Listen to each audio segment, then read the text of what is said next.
right, good morning and welcome in. Happy Thursday. It's Happer and Schaefer here on 1620 The Zone, 1620thezone.com, the Zone Radio Network. I'm Connor Happer alongside Michael Severe and Joey Warcola this morning. Good morning, Connor, and good morning, Michael. Hi, guys. Joey, what's up, Joey? Joey was here when I got here this morning.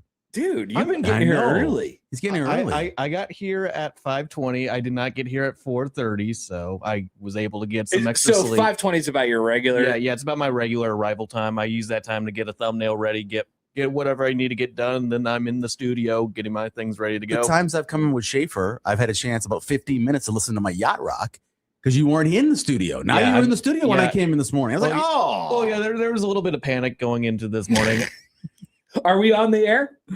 We should be. It's all everything's radio, right? Are we on the air? Are we on the air? Over terrestrial the air? radio? Over the air? That's a good question. We don't know. We're on the new Zone app though. I was That's able to good. I was able to check that. And I know we're on YouTube as well. Yeah, I could see the people are commenting there. There was a storm that It was a storm, yes. came through last night. I slept through That the storm. Joey had no idea even happened. Good for Joey, though.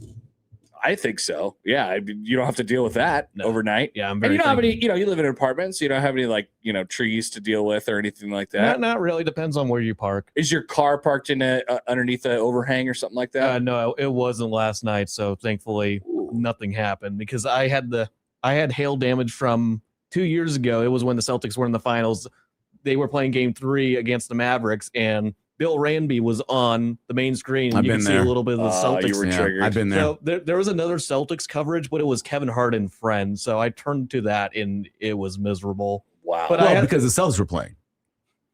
Yeah, and what else makes you more miserable than that? They eventually won that game, but I had so my first apartment was next door to where my parents live over in Field Club, and it was still vacant at the time. There was a carriage house with a one-car garage. I had an opportunity to move my car over there. Ooh. I never did. Got the hail damage. So after celebrating the Celtics clutch victory in Game 3 against the Mavericks, I ran to the car and saw the windshield damaged up and there's bumps on the car.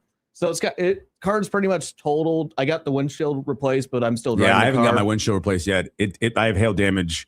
I have a mark. It's probably as big as a football where it hit. The windshield wipers were obviously going when it happened while I was driving. It hit.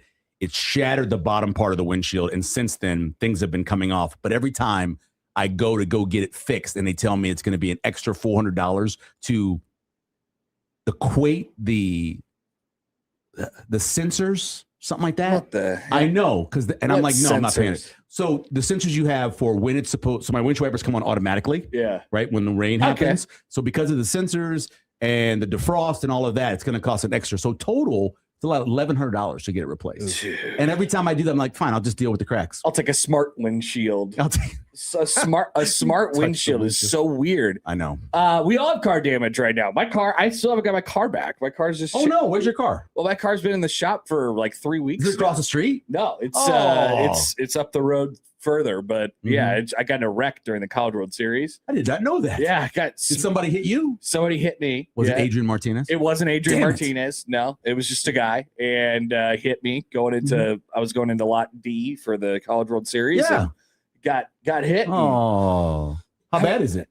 It wasn't bad bumper from damage? it wasn't bad from the outside, Yeah. but there was some like my Shaking. I was like the wheel was like turned right, and I was going straight. I was like, "This is not good at all." No, that's not good at all. And I was driving down the road. My dad noticed that the wheel was like sort of crooked on there, so it was like, "All right, we're taking this in." Yeah, we're getting this fixed. The worst damage I saw this morning, just on a quick review of Twitter, a house in Papillion got hit by a tree, and the guy apparently in the house also got hit.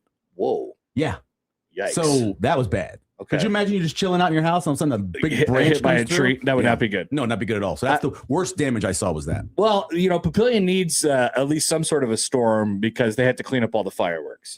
Papillion is the fireworks capital of the USA. Everybody thinks that they have the fireworks capital. Right, It's like I'll tell Papillion. you. Did you see the videos that I posted from our neighborhood? I've seen many. Ours is 17 minutes long was the show this year, and I told the guys in the afternoon we had a kind of like a false ending encore thing. So they finished up like they always do. And they're like, Ray "Oh, we're Charles, done." Yeah. America the Beautiful, last shot last tune, it's done. Then they had 4 more minutes. And then another 4 minutes. Like, what is this?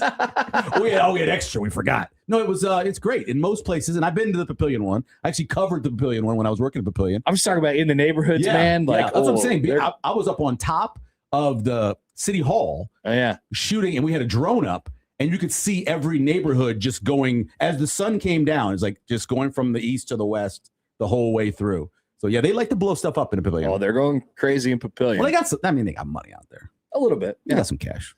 So here is Michael Severe, who is doing a show in Connor. the brand new studio. Our dearest friend, Michael Severe. I have done a show in this studio before. Did you feel it on Sweet 98? I believe it was. I might have been in for Hot. I think. Okay. I think it was Hot 106.9. I did a show, and I think I did a show in here for that. So that would have been when the zone was in where the current 106.9 yes. We were over there from. I started doing 04 through almost 07 before we moved over here. But I came over here and filled in and did a couple different shows in this room, and it wasn't 98.5 at the time. I'm pretty sure it was Hot or Power, one of those two. Okay. At the time, because they also were over here in the corner. What was it like then? Was there more stuff in here? Was there less? Well, that got built afterwards. Okay. The producer room was built afterwards. So it was just like a big open room. Yeah. Then that got built. That's kind of nice. I think that got built maybe 13, something like that. I'd like you to weigh in on this, Michael, radio man.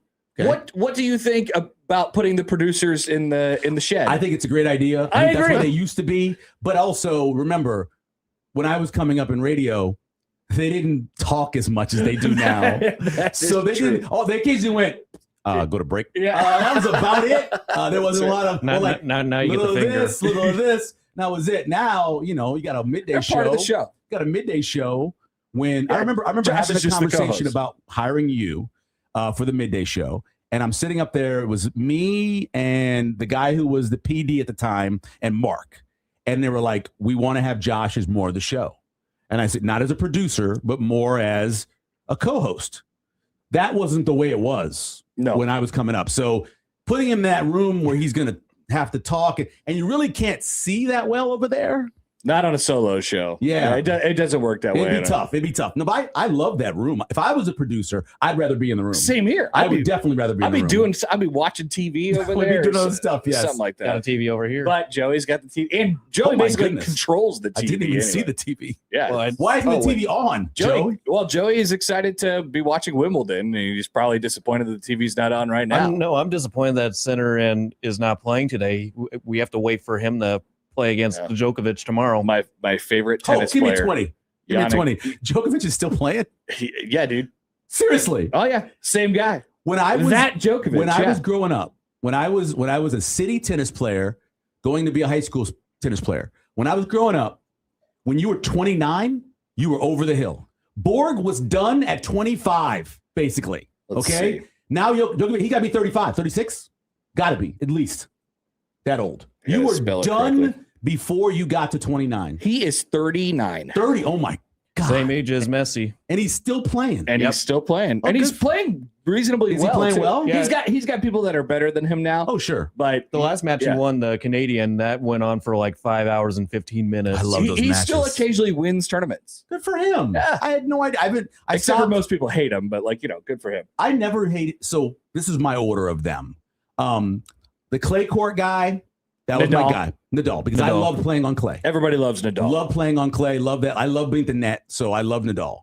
Then I would have gone Djokovic because big, huge serve. Yeah. Kind of awkward, gangly a little bit. I kind of dig that. And then the other dude. Not a big fan of him. Never were. Federer? Never liked Federer. Don't know what it is. Just didn't like him. There's not much personality. I just did something about him. I don't know. It just kind of turned me off. But yeah, that was my order of the three big ones. Yeah. But growing up, I was huge. I loved McEnroe. I wanted to be McEnroe from the right-handed side. I had a big kick serve like his. Look at that. I loved coming to the net. I had a two-handed backhand. I wanted to be. Where did you come out on Sampras and Agassi? Hated Agassi. Okay. Always. I always hated people, and this is never changed. I hate people that underachieve. People who underachieve their talent. Oh. If you don't take advantage of your talent, I don't like you. And Agassi with the crack and all that stuff, and just went from being number one player in the country or in the world to being like 1,000. I hated that. Yeah. I love Sampras, because I liked him mid-court game. He was one of the best mid-court games I ever saw. So he didn't always come to the net. He would take you from the mid-court and then work you all over the place, which is talented as hell. So I love that. Connors, couldn't stand him, but I played with his racket. I had a T100 when I started. Nice. So I played with his racket. Who else? Oh, Nasty. Natasi. Love that dude because he was just all over the place. One of my favorites was Michael Chang. Because I don't remember I wanted to play like Michael Chang. Michael Chang obviously was an American, Asian American. Okay. Played him in the net a lot, smaller guy. Didn't have a huge serve. I didn't have a huge serve. And enjoyed watching. Probably my favorite guy to watch after McEnroe was. So you liked guys who were just playing the game, you know? Yeah. But you also like the guy with the giant serve at the Djokovic. I like Djokovic, yeah. Okay. But so the thing I really liked about the tennis in the late 70s and early 80s was the guys legitimately hated each other. Like there was no friendship. I know that happens a little bit now. I've seen some of the controversy in the women's side, but they just didn't like each other. They didn't speak to each other. They shook hands at the end. Mm-hmm. They didn't look at each other though. They just shook their hands as they're walking away. Yeah. I enjoyed that a lot about it because that's the way I think you should be and as a competitor. But the game, it started changing in the 90s. I was a guy that stayed up till 11 o'clock at night to watch the Wimbledon highlights on HBO. Oh, yeah. Stayed up, had to watch that, got up early in the morning and watched some of the matches they would have early in the morning before going to school. But then in the 90s, it all kind of started changing. I was still kind of a fan. By, say, the late 2000s, I was pretty much out. Okay.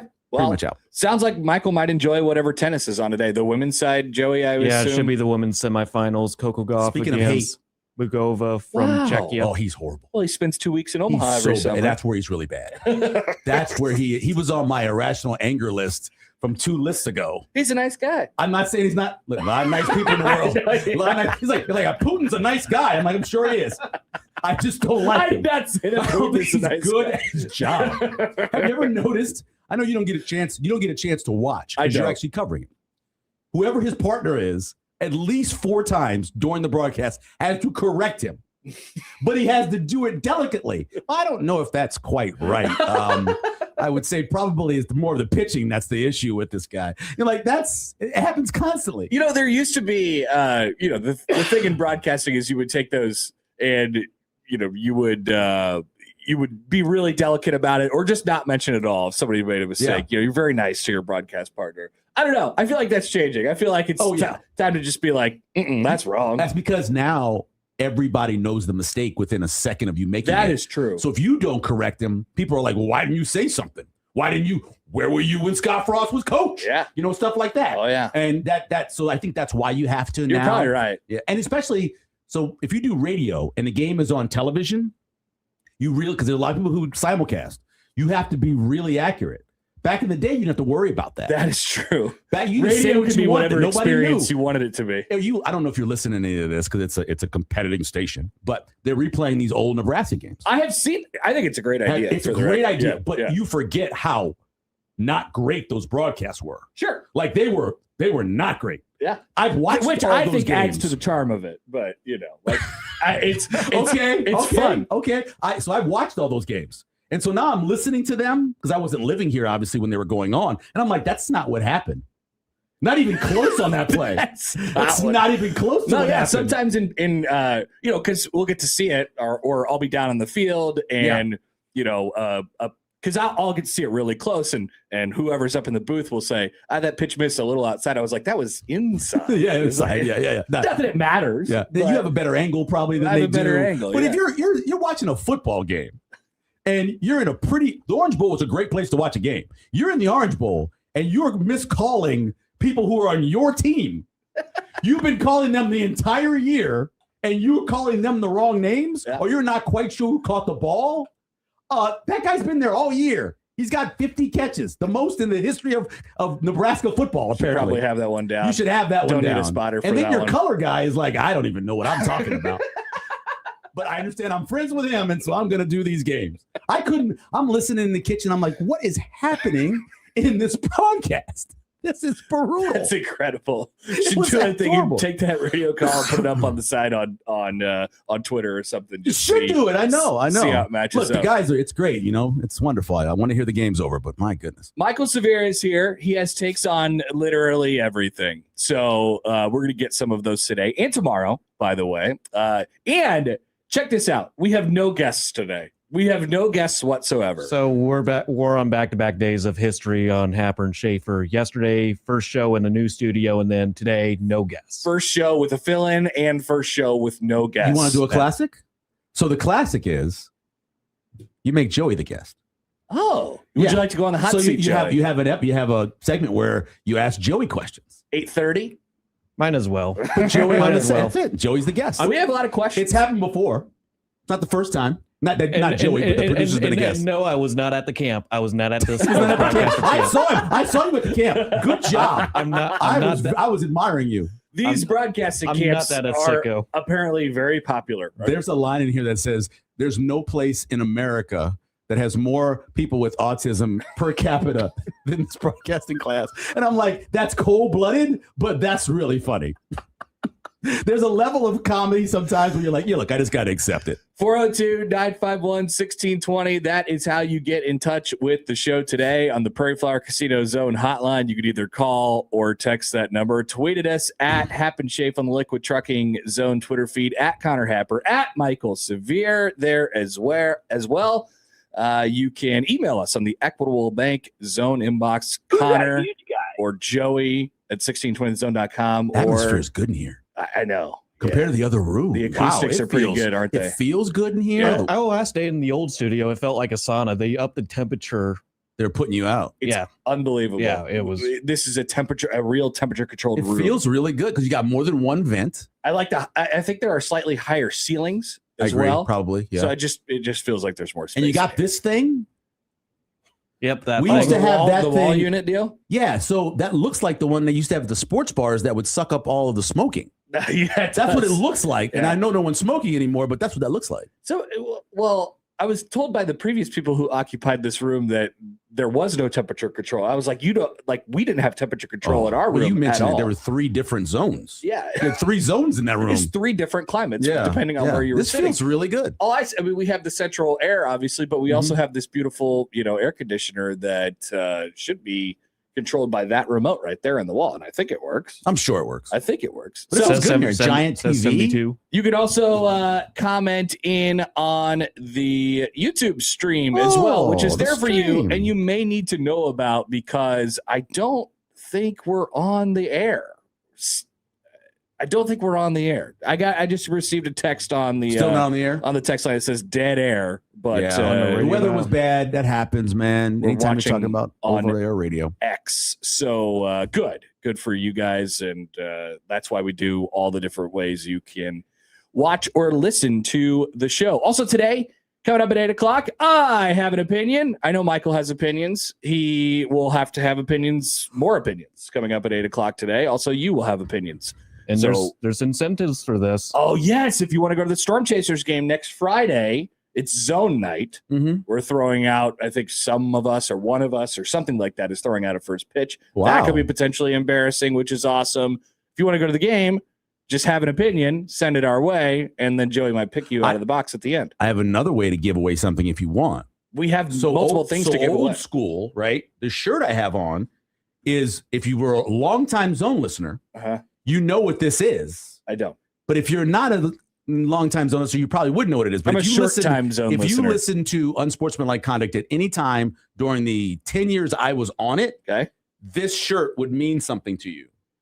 Because it's based off of one of my top 5 favorite movies of all time. Okay. So, and it's a very random movie that I've been made fun of many times. Matter of fact, I was in a Blockbuster once. I probably have heard the reference. You probably have, because again, we talked about it all the time, and they even had promos that were cut making fun of me for it being one of my favorite movies, Okay. and doing lines from the movie.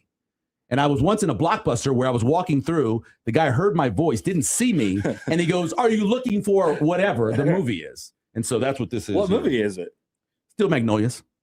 Steel Magnolias. Julia Roberts. Okay. You don't know the movie? No. Oh, okay. It was a movie about a parish in Louisiana, and there was a whole family. Yeah. Weezer was one of the people. Why do you get made fun of for liking this movie? You got to understand what Tim Tomatoes is all about. Have you seen Fried Green Tomatoes? No. I feel like I've definitely heard. It's kind of similar to that. This is a movie about a bunch of women who are in a Louisiana parish. Okay, I now know why you get Dolly made fun Parton of. is the hairdresser in town. And then Sally Field is the mom. Sally Field. Shout out She's Sally incredible. Field. She's got one of the greatest monologues or soliloquies in this movie. It's incredible. She's like, I could walk all the way to New Orleans if I want, but Shelby can't. Because Shelby had passed. But yeah, it's one of my favorite movies. Awesome. Yep, and that's what this is.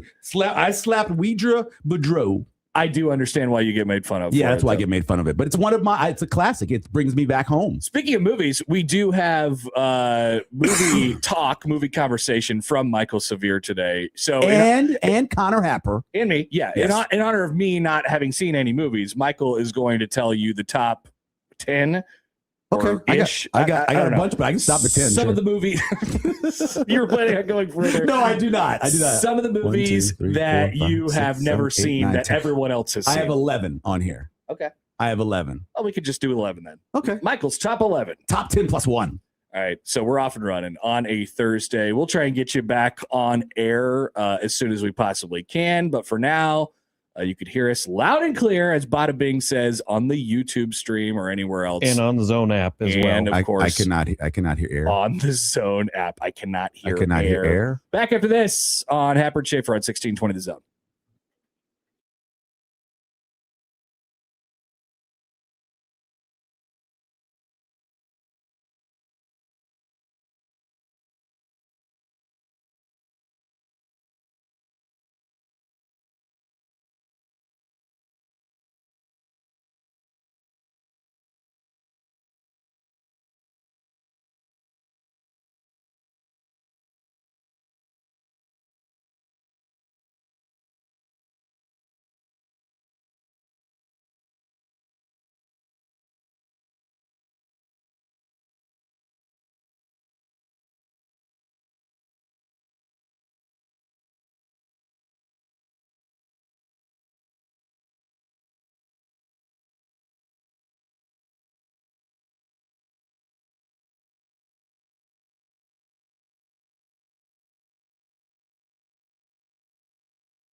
You're listening to Happer and Schaefer on 1620 The Zone.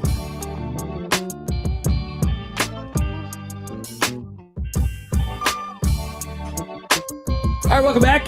Happer and Schaefer here on a Thursday, 1620 The Zone, 1620thezone.com. Once again, get your opinions in for I Have an Opinion coming up in about an hour and a half. Michael, I asked you yesterday. Yeah. You sent me a bunch of topics, and I'm like, this is awesome. Thank you. You know, we'll use all of these on the show. And you mentioned to me that you spend the entirety of your day coming up with ways to fill out a 4-hour show that does not exist. Can't turn off my brain. It's something I did. Sounds like an absolute nightmare. I did it forever. I did anywhere from a 3-hour to 4-hour show for 21 years, something like that. Yeah. And so, yeah, I'm happy to give you this outlet. I'm constantly thinking of different ideas for the shows and topics. And that's why sometimes I'll tweet out these random numbers based on the Huskers or college football, because that's something would be a good topic, I thought. Yeah. And I would do it. A lot of times I send it to John so they can use it. But yeah, I'm constantly putting together shows in my head. I just can't stop. What's the longest period of time that you've gone between doing a sports talk show? Like as a full-time person? No, like any single sports talk show. I'm just wondering how large the backfill would have been on that. Probably 2 weeks. Maybe 2 weeks, because I fill in, obviously. Right. I do the Monday thing. I didn't do the Monday thing with the boys in the afternoon until that's been about, I think, a year and a half or so. I've been doing that. So in between that, and then I do, like, people do podcasts and they'll ask me to come on the podcast. I know. And so I'll go on podcasts. And you always say yes. Oh, I always say I went on a podcast with this 10-year-old kid from West Point, Nebraska, because he reached out to me on Instagram and he said, hey, I do this podcast in West Point. Would you come on to the podcast with me?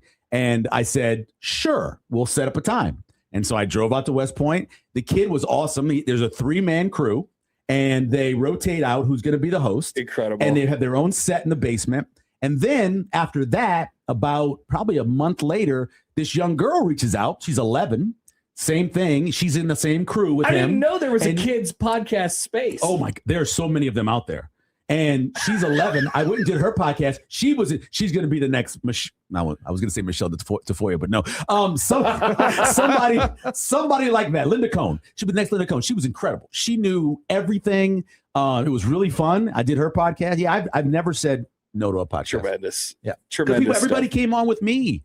We asked so many people to be guests over the years. I owe people. I owe the community of sports. I always feel like at the end of the year that we should send out some sort of like a gift to all of our daily guests. We used to do that. We send out a gift. We would send out an email to everybody saying, "Hey, thank you for being a part of the zone. That is thank you for being a part of Unsportsmanlike Conduct," or whatever else. We would always do that. How about a handwritten letter? You know, we can do that. Can we do those this year, Joey? Yeah, let's do some handwritten letters. That's called a Bill Snyder. Yeah, we're gonna do a Bill Snyder. Do a Bill Snyder. I'll go get the thank you. We'll get some thank you store. cards. We'll all right. Say thank you for coming on with us. So why don't you do this? Why don't you just get like a printed one, and then everybody signs it handwritten? That's not as. Hey, I don't know how many times you've sat down recently and written many handwritten. Your hands are going to be cramping. I know. But I mean, we don't have that many people. We got probably 10 people. Yeah, I would say up to 10 people. You have like 35 very good friends who you bring on constantly. That is true. I'm very good friend. You would get a thank you card. I'm very good friend. You would have to write thank you cards for Josh Peterson, John Bishop, Matt McMaster. That's true. All of our very dear friends. Yeah, because they joined the show at some point. That's true. Of our first year. Is there no level? You have a level of friends? Like I think everybody's a very good friend. Great friend. Okay. I'm a friend of everybody. Yeah, I'm not. I know. I'm not. I know a lot of people. You're a hater. No, it's not. I know a lot of people. This was great. I'm actually going to, but speaking of podcasts, I'm going to help start a podcast that they're doing in Papillion. City Papillion's doing this thing, and they asked me to do it. So in order to do that, I have to be a part-time employee there. So I had to go through the whole process. I had to go to a drug test yesterday. I got to go through this whole process of filling out this thing. And they ask you, do you have any relatives, friends, or acquaintances that you know in the city of Papillion? I'm like, I'm an acquaintance of everybody. Yeah, I know a lot. I'm an acquaintance of everybody. I'm a friend of. You just got to mark no on that. Yeah. Angie Tyner. That's about the only person. She runs the Marriott there. Yeah. I know her. I'm friends with her, I guess. She's my wife's best friend. So yeah. But yeah, just acquaintance. I have a lot of acquaintances. Many acquaintances. There's yeah.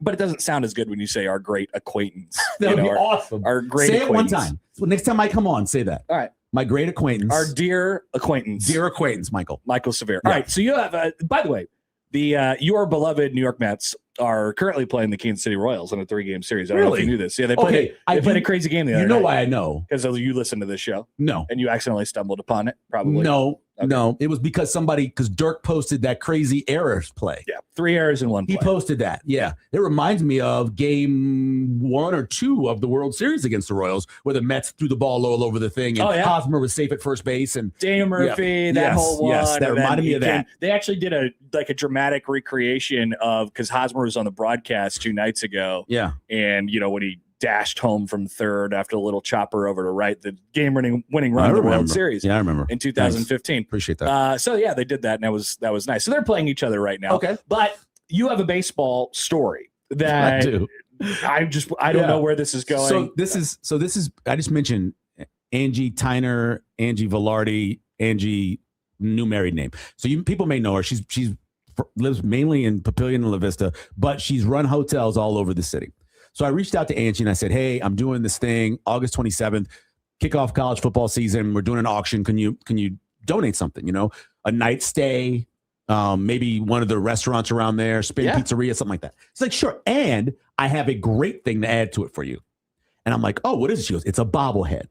She goes, it's a bobblehead limited edition, Fairfield Marriott edition of Bobby Witt Jr. Right. And I'm like, oh, awesome. Is he good? And she says, she says, you don't know who Bobby Witt Jr. is. I go, 1, I don't watch baseball anymore. 2, I never watched the American League. So I was like, no, not really. I don't know who that is. So she sends me the bobblehead. Uh-huh. I had no idea he was white.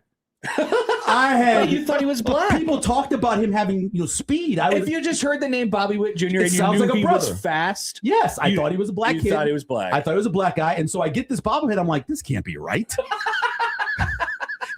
Is this really it? Is she pulling my leg? Would she make a fake bobblehead? He's about as white as it gets. Yes, he is. Yeah. I know that now, but I had no idea. He's just a regular old white guy. Bobby Witt Jr. sounds like a brother. I don't know. His father, Bobby Witt, played in the major leagues for many years in the 80s and 90s, maybe into the 2000s, maybe not quite the 80s, I guess. Who did he play for? He played for the Rangers. Yeah, I wouldn't have seen him. I think he may have played for the Mets at some Really? point. Yes. Not that I remember. I don't remember Bobby Witt. Bobby Witt Sr., baseball reference. Don't remember that guy. Bobby Witt.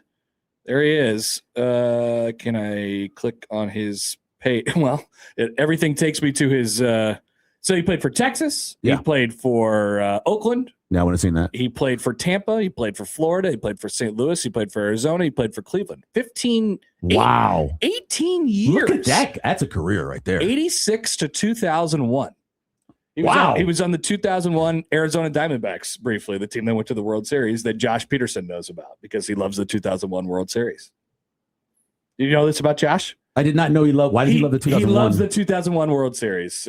He always references. It's his only baseball thing that he references. I've never been a Yankees fan in my life. Matter of fact, for a short period of time in the late 70s, I was actually kind of a Royals fan because they were the team that the Yankees were battling with to get to the World Series. And then I became a Dodgers fan at times because they were playing in the World Series against the Yankees. So never a Yankees fan. Although I always liked Mariano Rivera. And so I wasn't incredibly happy about that when that happened. You wanted them to win the World Series. I kind of did in a way.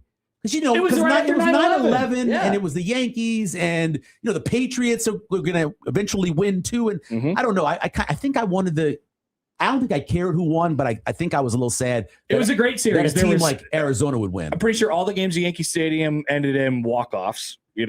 So they 3, 4, 5 all ended in walk-offs. Yep. Jeter had Mr. November, the whole thing. Yep. Yes, Bobby Witt was on that team. I had no idea. Bobby Witt Jr.'s dad. They sent me the bobblehead, and I thought it was a fake. Cody writes in, he says, I'm with Michael. I thought he was a brother.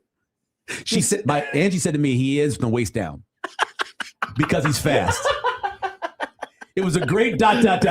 because he's fast. What a great It was a great line. That's a fantastic line. She's pretty smart. He is white, but he is still very, very good, and he happens to be one of the best players. Yeah, obviously, the majority of the game is white, so I should have done that. But it's the flow of the name. I've always been a guy that believes that your name translates into a position and a sport. Sure. So if you told me your name, like your full name, I would always say as a kid, oh, that should be a catcher or that should be a wide receiver. Like Terry Bradshaw couldn't have been anything but a quarterback.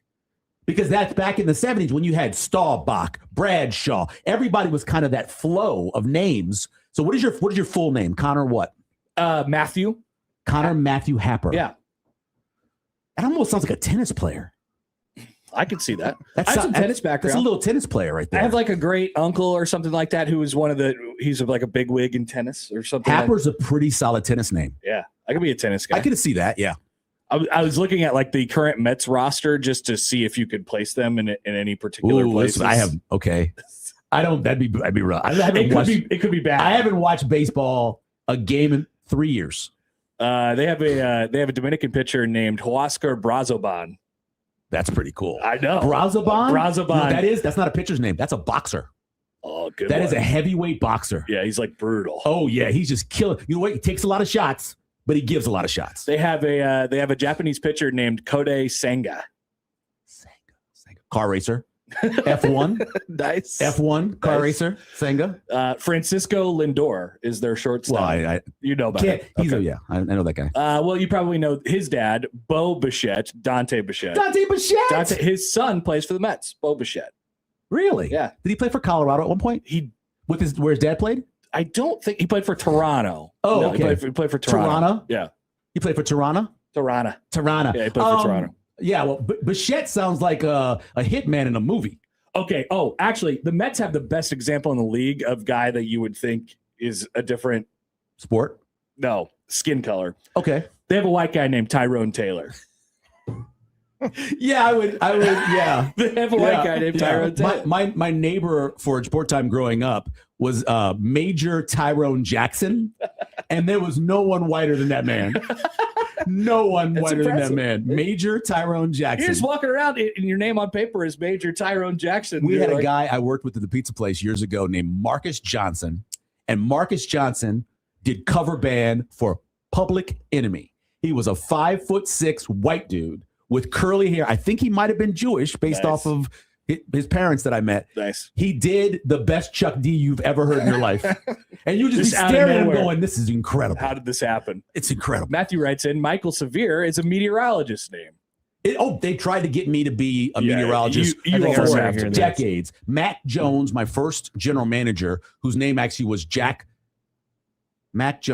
Mac James. His name actually was James McAville. He flipped it when he went on the news. He wanted me to be a meteorologist from the moment. First of all, he wanted me to be Mike. He said, you can't be Michael. You got to be Mike Severe. I think Michael Severe is way I was like, cooler. I hate the name Mike. I'm not being Mike. And so they wouldn't do that. Then he wanted me to go to online meteorology school to get my NSW or whatever, NWS. I'm like, doesn't matter. Do the bare minimum. We're going to put you on TV right away. I do not like Your name is Michael Severe. The weather. The thing I can't. The one thing I hate talking about the weather. I don't like the weather. Never liked the weather. I wouldn't want to cover the weather at all. So funny. It was the worst. I love watching the weather. Really? And well, it's the Midwest. Yeah. People love the weather. I'm old and white. It's the first conversation. The weather. Yeah. You're young, first of all, and secondly, yes, you're white. But I've always thought of you though, Connor Happer, as being the blackest person on the station. Thank you. I've been saying this for years. I said it when you guys had the round table where I didn't get invited, where you guys were eating. And I said to myself, Connor's the blackest dude at the table. It's not even close. It certainly isn't McMaster, who believes he is because he got touches of Hispanic in him. But no, it's definitely Connor Happer. There's no doubt in my mind. I told you. I've been saying this for years. Yes. All right. When we come back, we will get my little balls out. And that would not make you that. Now you just messed up my whole theory. We will pick a page on the Phil Steele magazine and attempt to read it right after this on 1620 The Zone.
You're listening to Happer and Schaefer on 1620 The Zone.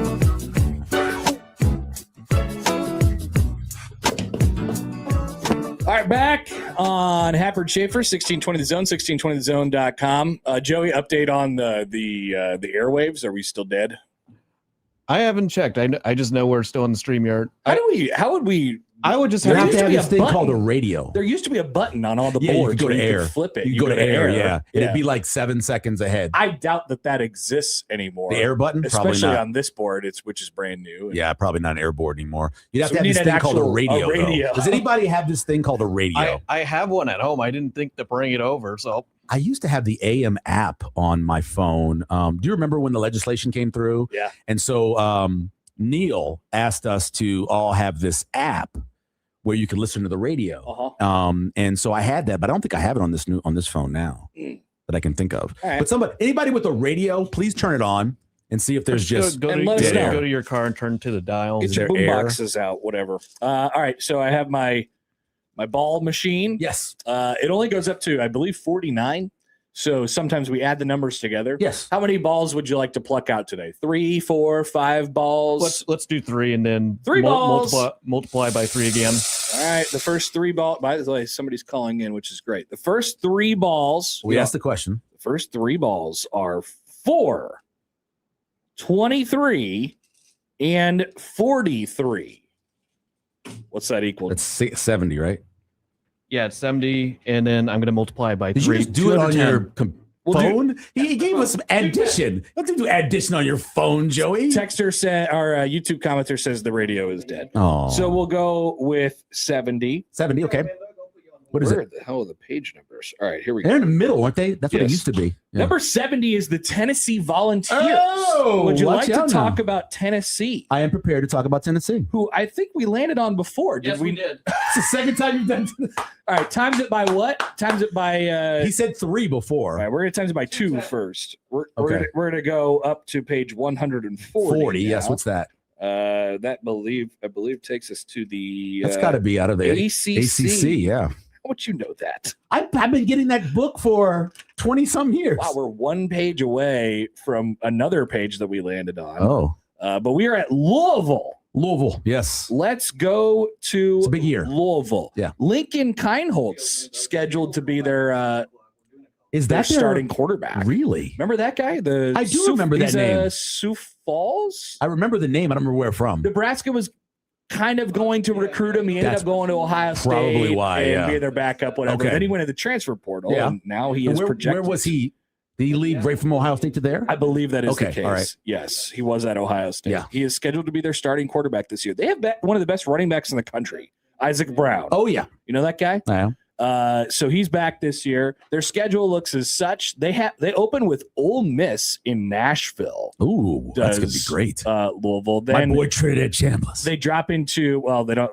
Villanova is not in the Big East. But, No, you they're know, still the Division I AA still. they still are Villanova. Yes. Villanova, SMU, Wake Forest, NC State, Florida State on a Friday, Syracuse, Stanford, which is an ACC game, Georgia Tech, North Carolina, Pitt, and Kentucky. You know who the greatest alumni of Villanova is, football wise? Yes, I feel like I looked this up relatively recently, but tell me. Brian Westbrook. Brian Westbrook. Nice. They have a matter of fact, Andy Reid went to school there, and so he had a propensity of either bringing in late draft picks and or free agents from Villanova. Look at what Louisville's doing right now. So since 2023, they went 10-4. 2024, they went 9-4. Yep. 2025, they went 9-4. And it looks like Jeff Brom has settled into a nice If little you look, run though, there. look who they lost to. They're one of those teams that loses to the good teams, the very good teams they play. Yep. And they beat the other teams. And that's fine. You can survive that way, but that's when you become kind of what Bo Pelini was. Yes. You never really got the win against them. So last year they lost to, they lost very close. They lost to Virginia in overtime. The team that obviously. won the ACC, right? base kind of, yeah. They lost to Cal in overtime. They lost to Clemson by 1. Who was projected to be the best team in the ACC. And they lost to SMU. Pretty big. Yep. And that was their season last year. That's what they do. So Not too far away. that happens a lot when you look. So depending on your quarterback, and this is something you can I know we're going to do the top 10 lists later. Yeah. You looked at that top 10 list of those quarterbacks and you go look at the worst games they played, and almost always it'll be against top 25 defenses, right? So Calandrio, that doesn't happen because he didn't play it in the Power Four. But if you go look at him, whether it's a Nico Iamaleava or you go look at any of those guys, go through Josh Hoover, it doesn't matter. Go through and look. And when they played against top defenses, they usually struggled. You find the guy who didn't, that's your better quarterback. Right. That's how you separate. All right, so we'll talk about that a little bit later. Okay. Our next page here, we're going to times 70 by 3. Okay. We're going to go to 210. Nice. That's where we go to the AAC as just a conference-wide preview. This is an absurd page of a magazine. That's a lot. That's a lot. Nonsensical. He chose violence. He with that absolutely page. did. Yeah. I don't even know what this is attempting to tell us. Where to even look? But let's just go back a couple Go pages. back a couple pages, Let's okay. go back. Just go to the nearest team. We'll go back one page and go to UConn. Oh, nice. Okay. Welcome. Great season Big last East. year. Welcome Great to Big season. East. Would they go 9-4 last year? They went 9-4 last year. 9-4, yeah. They went 9-4 in 2024. Yes. That shows you that John L is a good coach. So not bad. And UConn has a scheduled difficulty of 111. Easy Okay. schedule, All right, according They to Phil lost Steele. everybody, though. Right? It appears I think they that lost way. everybody. Returning starters 1, Yeah. When John L left, either they graduated or they left and went with him. and on defense 4. That's pretty crazy. Lost a bunch of guys in the portal as well. Yeah, lost their entire team. Their whole team, yeah. It appears, but number 2 in the conference in experience. So they went out and got some guys in the portal who have some experience. Projected quarterback Caleb Osborne. Ooh, you know what that is? That's a villain's name. He was. That guy's a villain in the Spider-Man movie. Yeah, I guess it appears as if he started his career there. Oh, that's unique. Which is he's a How many sophomore. quarterbacks in the Power Four, and I know he's not a Power Four, have gotten very there many. as freshmen and are starting? And actually ended up starting there. Yeah. I mean, not very many. And probably if they did, it was from injury. Probably, yeah. And they filled in as a backup and then just Must have took go over through the that. spot. Do you know, I knew John L was one of my first professional interviews. John L and then Jim Everett. Same day. Jim Everett. Yeah, Jim Everett was a quarterback in the Saints. Got into it with Jim Rome a little bit. All right, That's fake. let's take a quick timeout. We'll be back 7 o'clock hour up next on 1620 The Zone.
This is Happer and Schaefer on 1620 The Zone. All right, welcome back. Happer and Schaefer on 1620 The Zone, 1620thezone.com, the Zone Radio Network. Apparently, people could hear us loud and clear out in central Nebraska this morning. Hooray! I guess it's just our tower. Nice. Yeah, that's what I'm assuming. We'll get it all. Well, you taken can still care of. you can still listen on our brand new 1620 The Zone app. or Joey just keeps pimping the app. Watch it on the YouTube stream. As someone who spent a lot of time complaining about the old one, it works Admit it. much better. The app is good It now. works much better. The old one sucked those little balls that you have in that Right here. Right here. yeah, it was brutal. It's so much better now. The app is good It now. is really good. Yeah. We had a promo that said our app is good. Matter of now. fact, I stopped using the app and I just did it over the web because it was better than it was on the app. Like on your phone, you on did my it phone, on I the did it web on the app. browser. Yep, I just went in, put Don't do that 1620zone.com. anymore. We have an app and It's a it'll good go app. straight Do to your that. CarPlay, Yes, whatever it works out great. It's Yep. absolutely fantastic. So join us there because you cannot listen to us on the terrestrial radio, at least as of this moment in time. You reference birthdays, a game I used to play, not the game that you're thinking about. The game I used to play was take the top 4 of the birthdays and what kind of movie they'd be in together. Interesting. So look at that group you have. My top 4 is maybe different than your top because I get the radio prep. My top 4 are. Well, I mean, this is a stupid, idiotic website, but I can pull out the names that I know. So I have two Academy Award winners. I know A one woman of who them. killed one of the greatest musicians of all time, and then a kid who's now an adult. Okay. So I have Fred Savage, who's 50. Yeah, Fred Savage. Courtney Love is 62. Uh-huh. Tom Hanks is 70. Yep. And Chris Cooper is 75. We have Jack White today as well. The Oh, musician. wow. Yes. Oh, awesome. Jack White. That guy has incredible Facebook posts. I didn't really. Have you ever? Oh, my. I have not seen Jack goodness. White's Facebook Well, the post. president went after him. Poll question: have you seen Jack White's Facebook post? Well, the president went after him, and he responded. Sure. And that then the makes president went sense. after him again, and he responded again. Who was the last guy you mentioned before Jack White? Chris Cooper. Chris Cooper. Chris Cooper, who won an Academy Award for the racing movie. Not Secretariat, the other one. The one that, what is it called? The little smaller horse that was not black. What is the horse I was name? going to say something that starts. Let's see. What has he been in? He's been in lots of stuff, but I believe he won an Academy Award for the horse movie that had The Horse Whisperer? I typed in horse on his Wikipedia what page. came up. So it was in The Horse Whisperer. That wasn't the one I was thinking about. Was he in a different horse Well, movie? it should say on the side, it should say what Academy Awards he's won or what he was nominated for. Yeah, I guess it does. The biggest one is Adaptation. That was not what I was thinking about. Okay. Maybe I have him confused. Yeah, maybe you do. That's certainly a possibility. Wouldn't be the first time. There's a lot of horse movies out there. You never know. You could get all your horse movie guys What was mixed the one up. though that had the Spider-Man rode the horse? What was that movie called? Spider-Man. Seabiscuit. God darn it, Seabiscuit. Seabiscuit. Seabiscuit. Some people are Seabiscuit. commenting all over the YouTube. Seabiscuit. Teresa, Seabiscuit. Seabiscuit. Everybody talk about Seabiscuit. Seabiscuit. All right. So we could do the birthdays a little bit later on. Yeah, We could that's fine. add I it, was make a movie out of it, something like that. Also, get in your opinions for I Have an Opinion, which is coming up in about an hour or so. Nice. Let's talk about football here. 'Cause Sure. Michael Severe is here, and he likes to talk about football. I got a long email from Michael Severe yesterday detailing a lot of different things regarding Dana Holgerson's numbers as an offensive coordinator. Yes. We're talking run-pass ratio, run-pass percentages. Yes. On both sides. Is there something to be gleaned from the information that you have presented to me, Michael Severe? I think so. Let's take out. So this is the paradox with Dana Holgerson is people remember when he was an offensive coordinator and they think, okay, that's who he is. Yep. He hasn't been that guy in 20 years. Roughly. 20 years? Basically 20 years he hasn't been that guy. I mean, not 20. So last year he was that guy was 2010. You're right. Right? So 16 years, right? That's And that guy is the air raid guy. And he worked for air raid guys, Yes. right? Worked for Mike Leach, worked for Kevin Sumlin, and worked for Mike Gundy. So, for example, at Texas Tech in 2007, when he was the offensive coordinator for Mike Leach, his run pass percentage was 23-77. That's incredible. That is the only time 77% the of only the time you see that is the opposite with Navy and Army. Right. That's it. You It's don't like ever we see run it that. actually 80% of the time. Yeah. No, they passed it 77% of the time. Yeah. And went 9-4 that year. Houston in 2008, 25-75. Houston in 2009 under Sumlin, 36-64. And all so it great came records. down a little bit. All great records. Yeah, and they win all these different times. Oklahoma State offensive coordinator under Gundy in 2010. It comes back to the change is happening. It comes back to kind of balanced. 45-55. The change is happening in 2010. And then really from then on out, he becomes a head coach in 2011 at West Virginia. And it's around even. The only year where he was truly imbalanced and won was the first year there at West Virginia, because he was 42-58. When he went with higher running rates, 2015 and 2016, two back-to-back years for him, 57-43 in both of those, 8-5, 10-3. He was better when he ran the ball more, and that's what he became. And he realized that. Then he goes to Houston. First year, you're rebuilding a program. It's understandable. Second year, same thing. The only year where he was really run heavy that he didn't do well was the first year at Houston. Yep. He was 50-50 at Houston, which is kind of interesting for him, right? Because that's what he was at Nebraska, too. Let me look at 2019. So 2019 Houston. Yep. Let's see. They went 4-8. The first year of I would program, imagine it's because they didn't have a quarterback. They probably didn't have a quarterback. Yeah. That's probably true. That'd be my guess. Yeah. But if you look at what he was, those 2 years, 2021 and 2022, he kind of had a pretty good ratio, 2021 50-50, and went 12-2.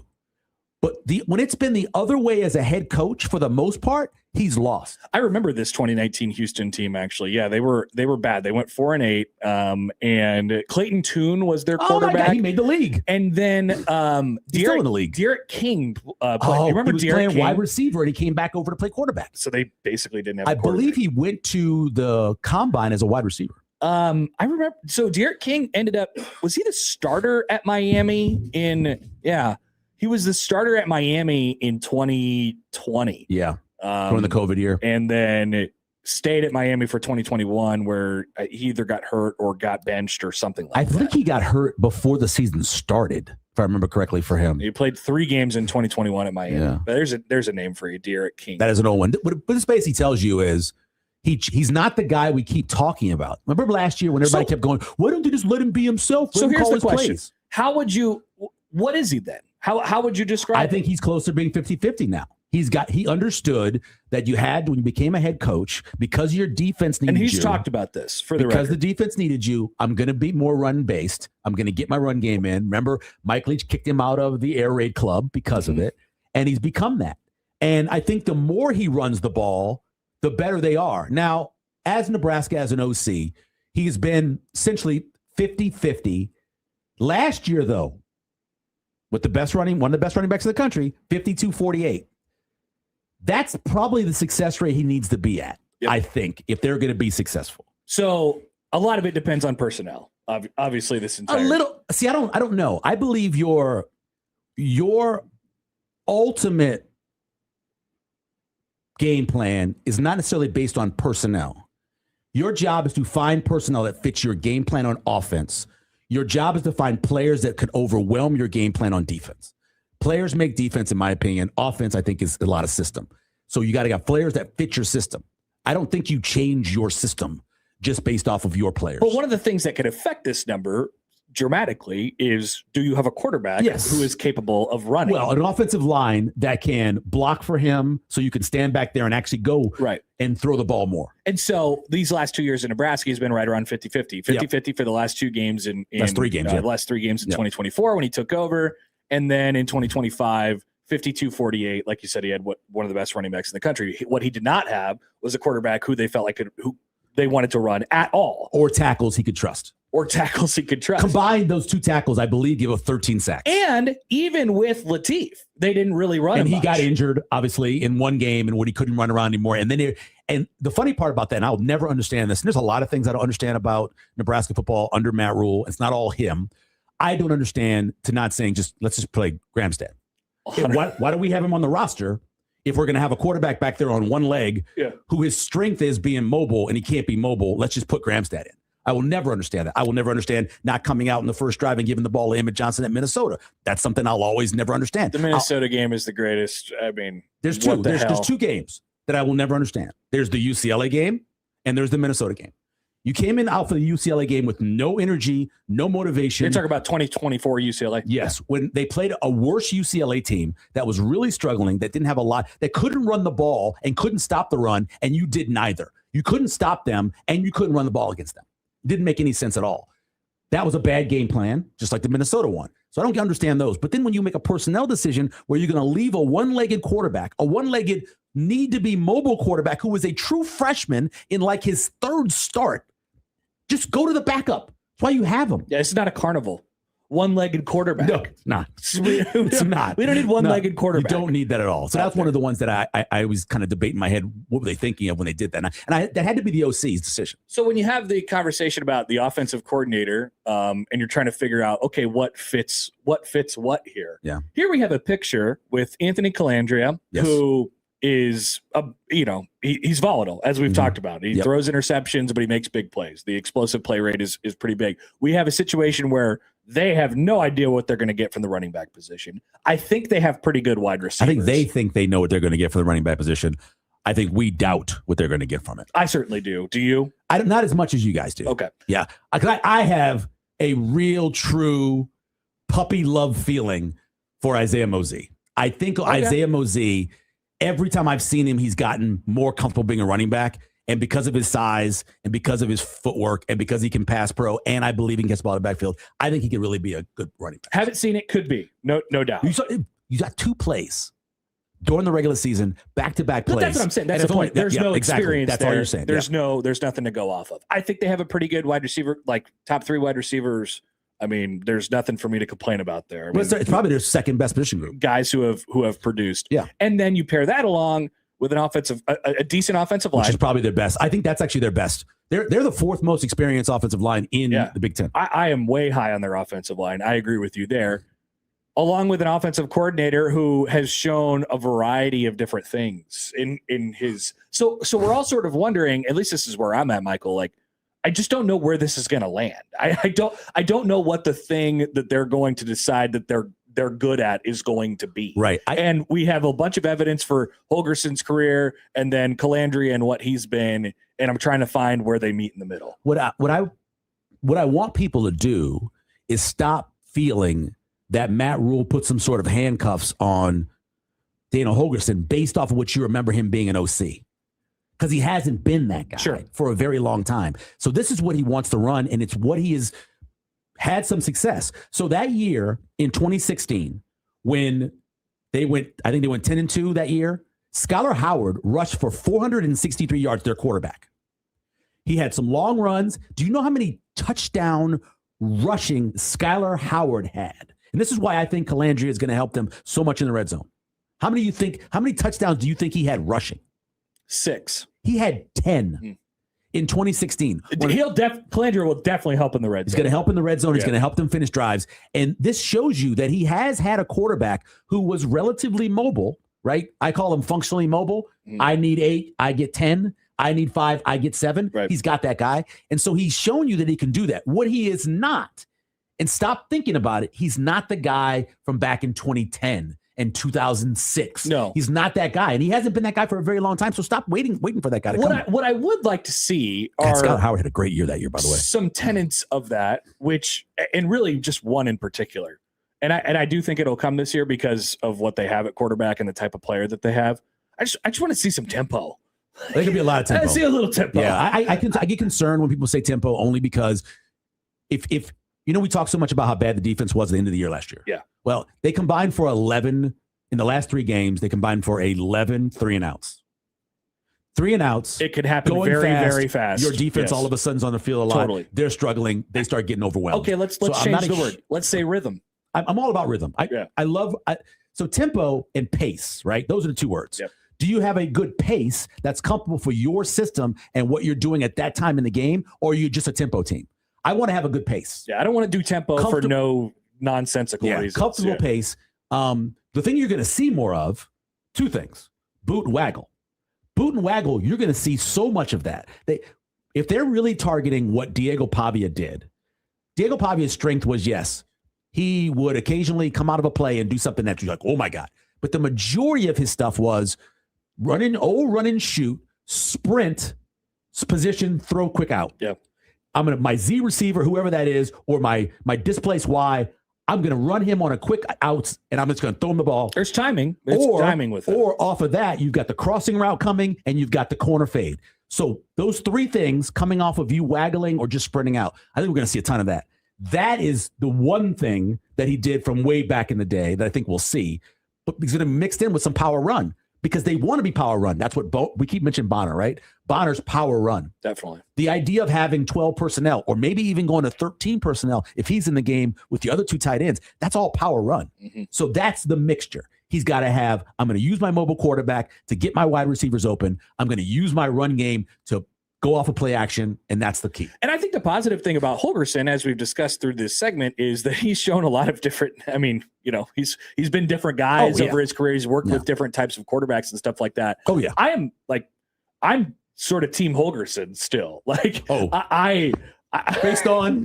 Based on I'm putting, as Schaefer and I have had this discussion before, and I think we've kind of hit a brick wall on it a little bit.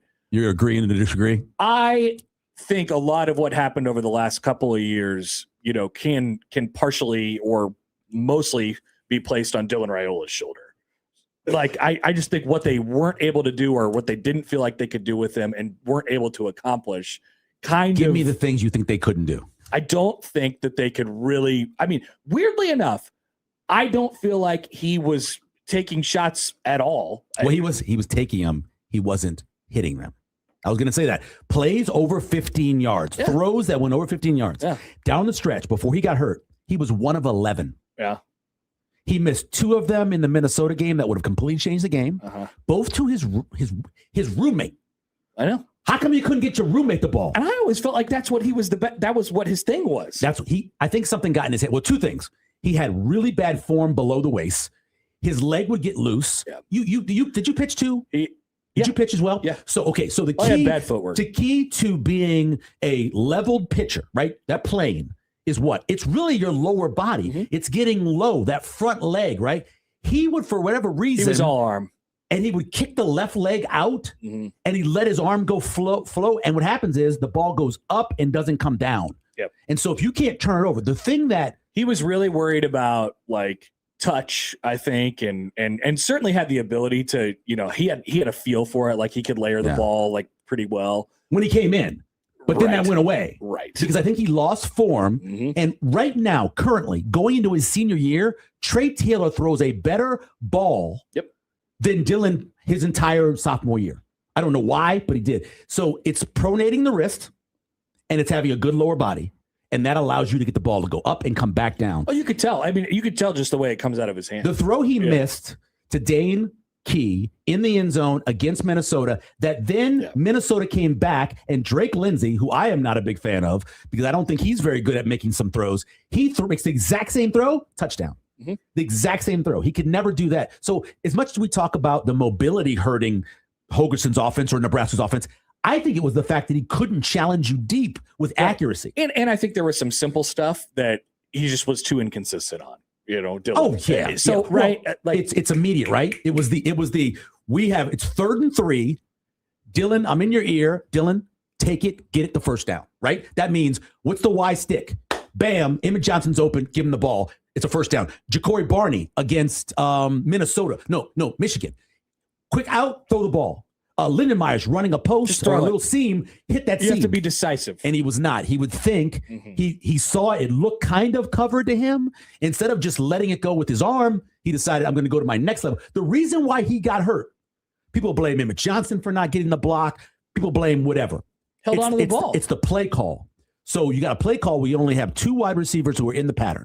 It's a quick hitter where max protecting. Your ball's got to get out of your hand because you only have 2 guys that are out there. So if they're not open, you either got to take the sack, which sucks, I know, or you throw the ball away. Instead, he waited for Lindenmeyer to let go of his block, become the 3rd guy. By that point, Emmett Johnson had fallen, gotten back up, pushed the guy, and by that point, the other guy from the other side was coming in, and he gets yanked down. That's on him. He audible to that. He's got to know when I make the audible, if it's not there, I got to get rid of it. Right. And he didn't. Yeah. That's on Dylan. Right. And so as an offensive coordinator on that, sometimes that's, developing over time. Yeah. And you're just trying to figure out, okay, what can I do? What can we do? Yeah, what can we do? Because that's what OCs are trying to do. And what they figured out was we could run the ball. Yeah. We can run, now, not necessarily in short yardage, but we can run the ball on first and second down. And so with the fresh start, like I just think that's probably good for every new offensive line coach, new quarterback. I think that's a reset for everybody. Let me defend Schaefer real quick. I'm curious. I don't know where it's going to land. Defend Schaefer real quick on something. The thing that drives you crazy the most about Hogerson, and this is the last 4 games and then last year, is that he'll find something he likes, right? And he'll run it to where it's covered, and then he'll run it again. Yeah. The great thing about Bill Callahan, and I say that a lot because I really did admire what the offense could do, is that he would layer his system to where the thing that happened in the first quarter, when he came back in the third quarter, it played off it. Yeah. How many times did we get the running back pass option because of how many Marlon Lucky threw it? How many times did we get the inside screen that they had faked off of early and thrown the ball downfield? You always knew. I mean, when they did that toss play to Marlon Lucky in the first quarter, it's like, oh, yeah, he's going to throw that in the third. In the third or fourth quarter. And so he built that. I don't know if Hogerson has that in his bag anymore. And maybe it's just. It's a little predictable. He goes back to the, like, if a play works, he's going right back to it. Maybe much like people who, when we get old, sometimes you need something to just give you youth back, needs to re-energize you. And maybe Calandria will re-energize him and re-energize his play calling and the way he thinks about offense. Maybe it will. Yeah. And that's our hope. The hope is that Nebraska's offense will be better because you have a quarterback who is mobile, a quarterback who's going to make some bad throws, but make some really dynamic throws. And you have an offensive coordinator now who is excited about it and willing to allow him to do that stuff. That's kind of where I'm at. So I wonder from you, Michael, what, and I think you might maybe mention this earlier. So like we said, to reset the numbers, 52-48 run pass last year, 50-50 in his last, when he coordinated the offense in 2024. Yeah. Where does that number need to land this year? I think knowing what you know, I would want to go up. I would like 57-43, something like that. Because, so remember this, there will be pass plays called that Calandria runs on. Correct. So that's going to automatically bring up your percentage. Yeah. So I would like 57-43. And I would say no more than 5 to 7 designated plays where Calandria is designed to run on. I hope most of those are near the red zone. And then the other 4 runs maybe he has or 3 runs he has are going to be just impromptu ones where he's taking off and he's scrambling to get a first down. Yeah. But then you're also leaning on whatever you think your running backs are and the power running game of having, again, one of the most experienced offensive lines in college football. All 5 of the guys have power 4 starts. All 5 of the guys have started at least 10 games. All 5 of the guys who have been the guy at their position at their team. Yep. So rely on that. Rely on your big tight ends. You got 2 really giant tight ends. Bring them in. Let them work through the offense as well. And that's what your offense needs to be. Now, and your wide receivers, Gilmer work in the middle of the field. Barney, a lot of outs, a lot of screens, a lot of that stuff, and then try to get the ball deep to somebody. It's a much different, you just set it up a little bit differently with the quarterback difference that you have here. So Raiola was sacked how many times last year? 35, I think. I have that charted someplace. He has almost the same amount as Calandria, by the way. He rushed the ball 46 times last year. And that's sacks. And that's with sacks. Yeah. So if it's 35 that he only ran the ball, he only ran the ball forward 11 times last year. That's going to, you know what his longest run was? Well, it was the one against Ohio State, right? Or no, that was 2 years ago. No. It was 3rd and 24, and he ran for 17 yards. Against who? Minnesota. It was after the Pritchard play where Pritchard got the 15-yard penalty. Yeah. And that was his long run of the game of the season. There's going to be games this year where Calandria is, has 7, 8, 9 carries underneath him, I think. Yeah, and then I'm saying, and not designed, just broken up into a certain amount of design ones, and then a certain amount of I'm going to scramble, I'm going to go out and getting him, and then other ones where you're like, this is a run pass option. But remember, the third option is you coming out the backside. Yeah. One of the things that has changed so much in college football is the discipline on defense. This is my opinion. Discipline on defense isn't what it used to be. We would preach backside contain. How many times on a Saturday, Thursday night, whatever, you're watching and you're like, why did the backside guy, why did he collapse? What is he doing? Where's he even going? I have no idea. You see that every week. Nebraska did it multiple times down by the goal line, and it screwed them. I think that if that's going to happen and you see it on tape, you got to tell Calandria, Just take it. Yeah, because it's going to be there. Go get 10. Go There's get not going 15. to be Yeah. guys to the backside. Go for it.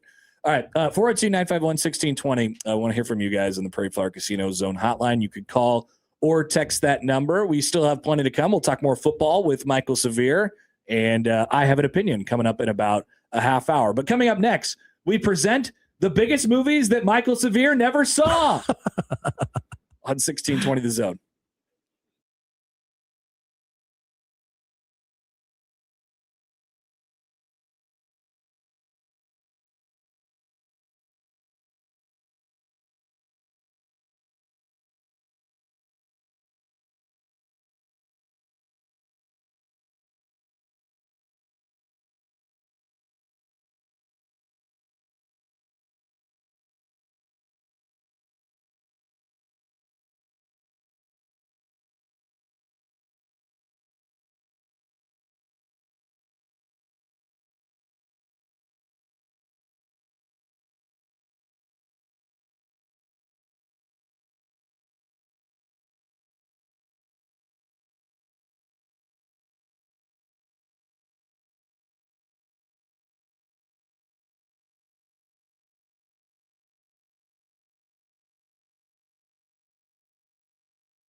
Hi, everybody. Howdy County here.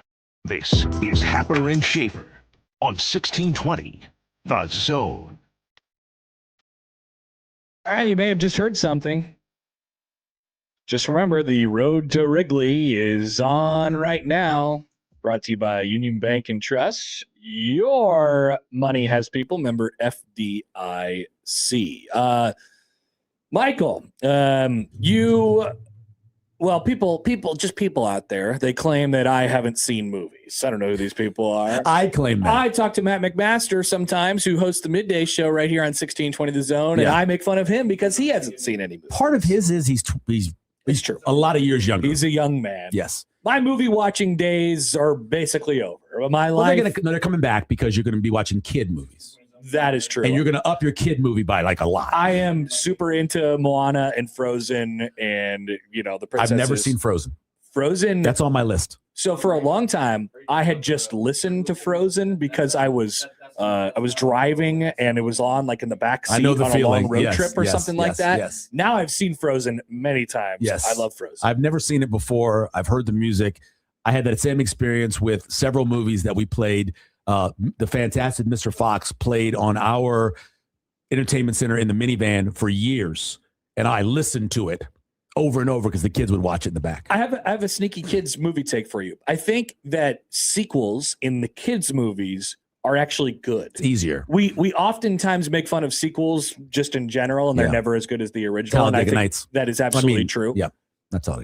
But in kids movies, the sequels are just as good. I think it's easier to make. Yeah, it probably is. Like I really like Moana too, and I really like Frozen too. Anchorman, I meant to say, not telling you. Toy Story 2. Anchorman's a great example of if you use up all of your material in the first movie, which you normally do, creating more material for a second movie is really hard. If it's just animated, it's a lot easier to do. Yeah, but I'm not with you. I think Cars was halfway decent. I never even saw Cars regular. Cars, it's not great in terms of Pixar, but it's okay. 2 is horrible. Okay. Like my kids wanted to leave. When your little kids want to leave a movie, now that's bad. Yeah, that's gotta be really that's bad. Yeah. All right. Dealer right said if you own a Steel Magnolias t-shirt, you're gonna love Frozen. Oh, I have 2 boys. We just never did. Oh, maybe you'll get around to it. And not being sexist with that, it just never came up that they wanted to watch it. It's not like, I mean, I guess the main characters are women, but like it doesn't make They didn't like Tangled. I remember that. And that was the main character was a woman too. Yeah, my daughter definitely loves Tangled. Yeah, Tangled they were not a fan of Tangled. We saw that one. And so we never even thought about seeing Frozen. Okay. So movies that just absolutely buzzed right by Michael Severe's ears and you did not see, but they were very popular. Yeah. The first one I have is E.T. If you listen to me on the radio, you know what happened. We're in line to go see E.T. We're out at Lakeside Theater in New Orleans. Long line. My mom gets very frustrated and yells at profanity about how they won't adopt black kids, but they're going to adopt an alien. And we went to go see Gandhi instead. So I never saw E.T. That's Juanita Glover. I know I've heard that story before. Juanita Glover. But it's incredible every time. As an 10-year, 11-year, you're like, what? Okay. Sure. I've never seen one of the biggest sports movies of all time. I've never seen Hoosiers. Wow. There's My a reason. team's on the floor. There's a reason. I mean, obviously, I want to go see, that result. So I didn't see Hoosiers. No desire to see that. Incredible. I have a real true hatred for a guy named John Goodman. I don't know if you know about this. I do know John I hate Goodman. John Goodman. I've never seen The Big Lebowski. Okay. Never seen that before. Now, I that's more of like a cult classic, it's right? listed as one of the top comedy movies of all time. Yeah. That's where I got it off the list. I don't know that would have been around the time it was released. Like it wasn't marketed as that. Right. You know I think what I mean? also people mostly watched it on DVD or whatever. I've never It even had watched its big run after its like release. many things like Shawshank. I didn't probably watch that, Big Lebowski until when you came out. What were you, like 14?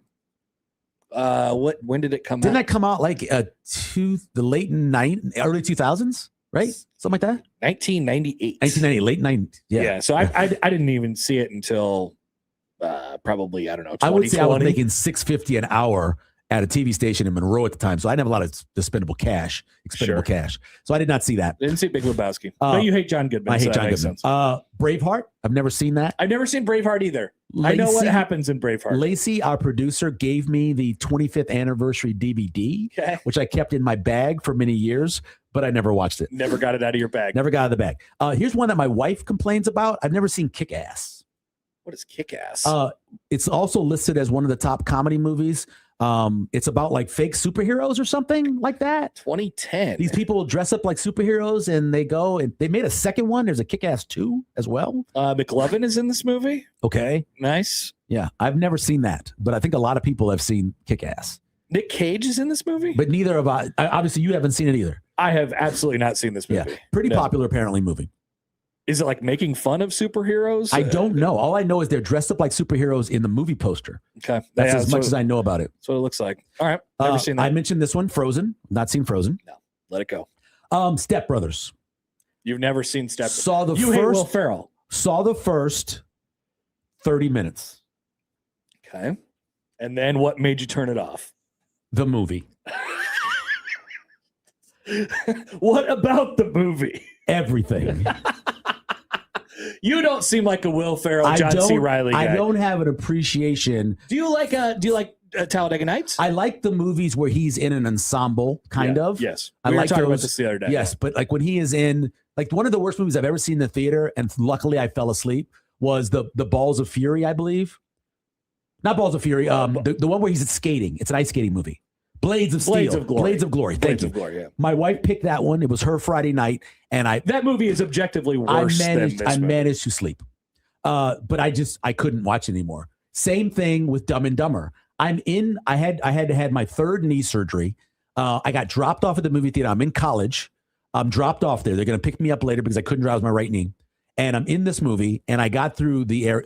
I remember the exact scene. They are riding on this moped, and they stop, and they have this like frozen boogers hanging out of their mouth and nose. And I limped my happy ass out of the theater and went and sat and waited for somebody to come get me. Wow. Disgusting. I can't. I just that kind of humor doesn't do it for me. Fart humor, that kind of stuff. And then speaking of that, I've never seen Borat, which was on the list. Probably Joey's favorite movie would be my guess. Borat is that your favorite movie of all time? It's up there. It's up there as one of my favorites. I would say it's probably close to the top for Joey. It's what it seems like. Yeah. It's one of my favorites. I have seen him do a lot of the skits Quotable. where he interviews like politicians back in the day. Yeah, not my speed. Team America World Police. Yeah. Never seen that. See, that's a popular one that I didn't really care for all that much. You did see it though. I did see it. Good for you. Yeah. And then the last one is I never saw La La Land. And I was very happy when it didn't win because I had seen Moonlight. Every year I watch the movies that are in the top 10 now for the Oscars. And I did not watch La La Land that year. And I was very happy when they reversed it. It was Moonlight. So La La Land was a big deal at the time. And I do remember watching it, but I don't remember what happened in it at all. They dance. Yes, of course. I've seen the previews. And it's funny about it is the main female in that movie, I really like her as an actress. You like Emma Stone. I really like Emma Stone. And I love Gosling. Oh, he's good too. He's good too. I love Gosling. They were both in Crazy Stupid Love. That is right. Very good movie. Very Liked that good movie. Enjoyed that movie. Whenever that movie is on, I end up watching it. I love the fights, kind of the fight scene when he it all finds comes out together. when he finds out that Yeah. he's dating his daughter. Steve Carell's in there. That's and, very good. You know, the whole thing. They all start and they punching also each other. They do the lift up thing. Oh yeah, the Dirty Dancing. The Dirty Dancing thing. Yeah, that's pretty cool as well. He takes off his shirt and she gets. She's like, I what love the the hell? look on her face. It's the best. No, I like that. I enjoy that as well. I like Emma Stone. I fell in love with Emma Stone because she was on Jimmy Fallon and she did the lip syncing battle. Oh no, she seems and she was incredible. Yeah, at she's that. very good. She did the Luda song. So the first time that anyone ever saw, well, I don't know about anybody, but the first time that most people were introduced to Emma Stone is Superbad, a movie that you probably don't care for. I've seen Superbad. It was fine. It was okay. That's McLovin. McLovin. I've seen that. McMuffin. First time I saw her was in the A thing.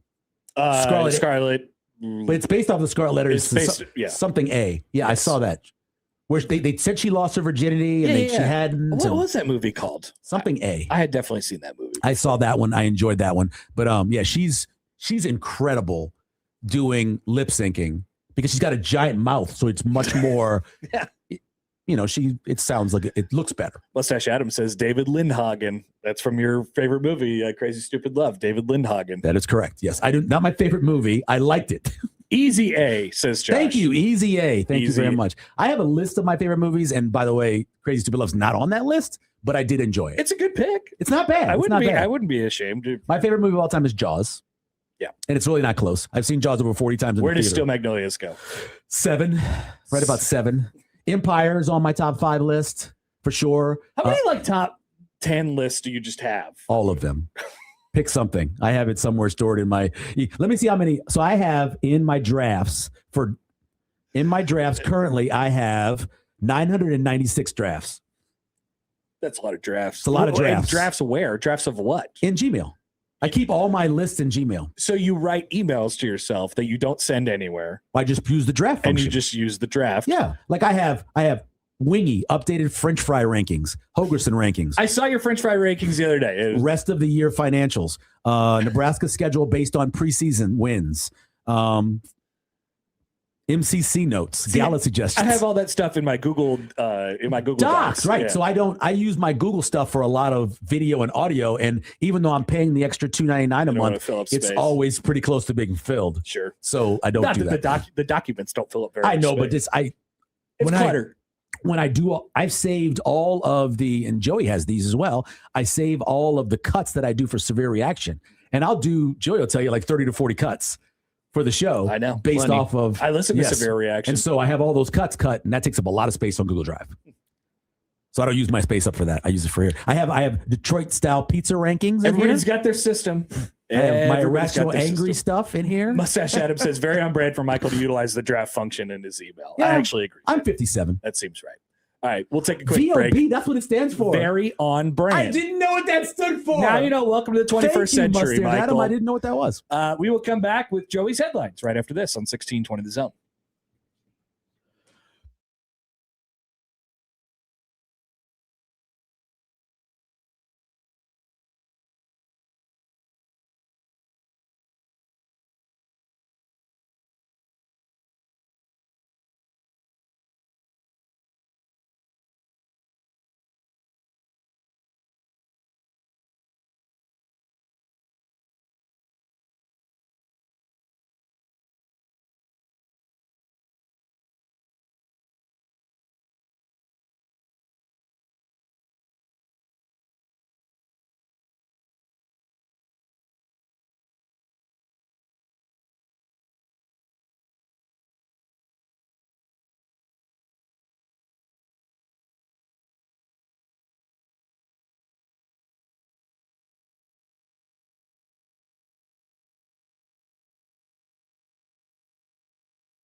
Happer and Schaefer on 1620 The Zone.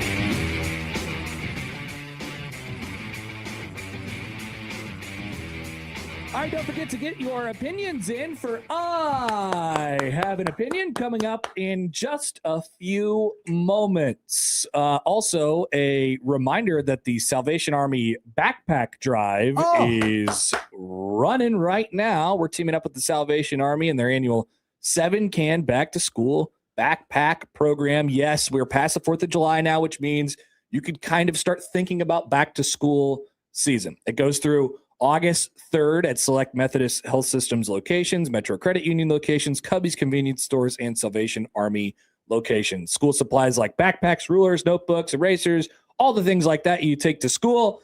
You can find more information at 1620 The Zone on where you can donate and what is needed. If you had your kid 10, 15 years ago, you couldn't read that without saying to yourself constantly, backpack, backpack. Oh, Dora. Backpack, backpack. Yeah. My backpack, my backpack. Yeah.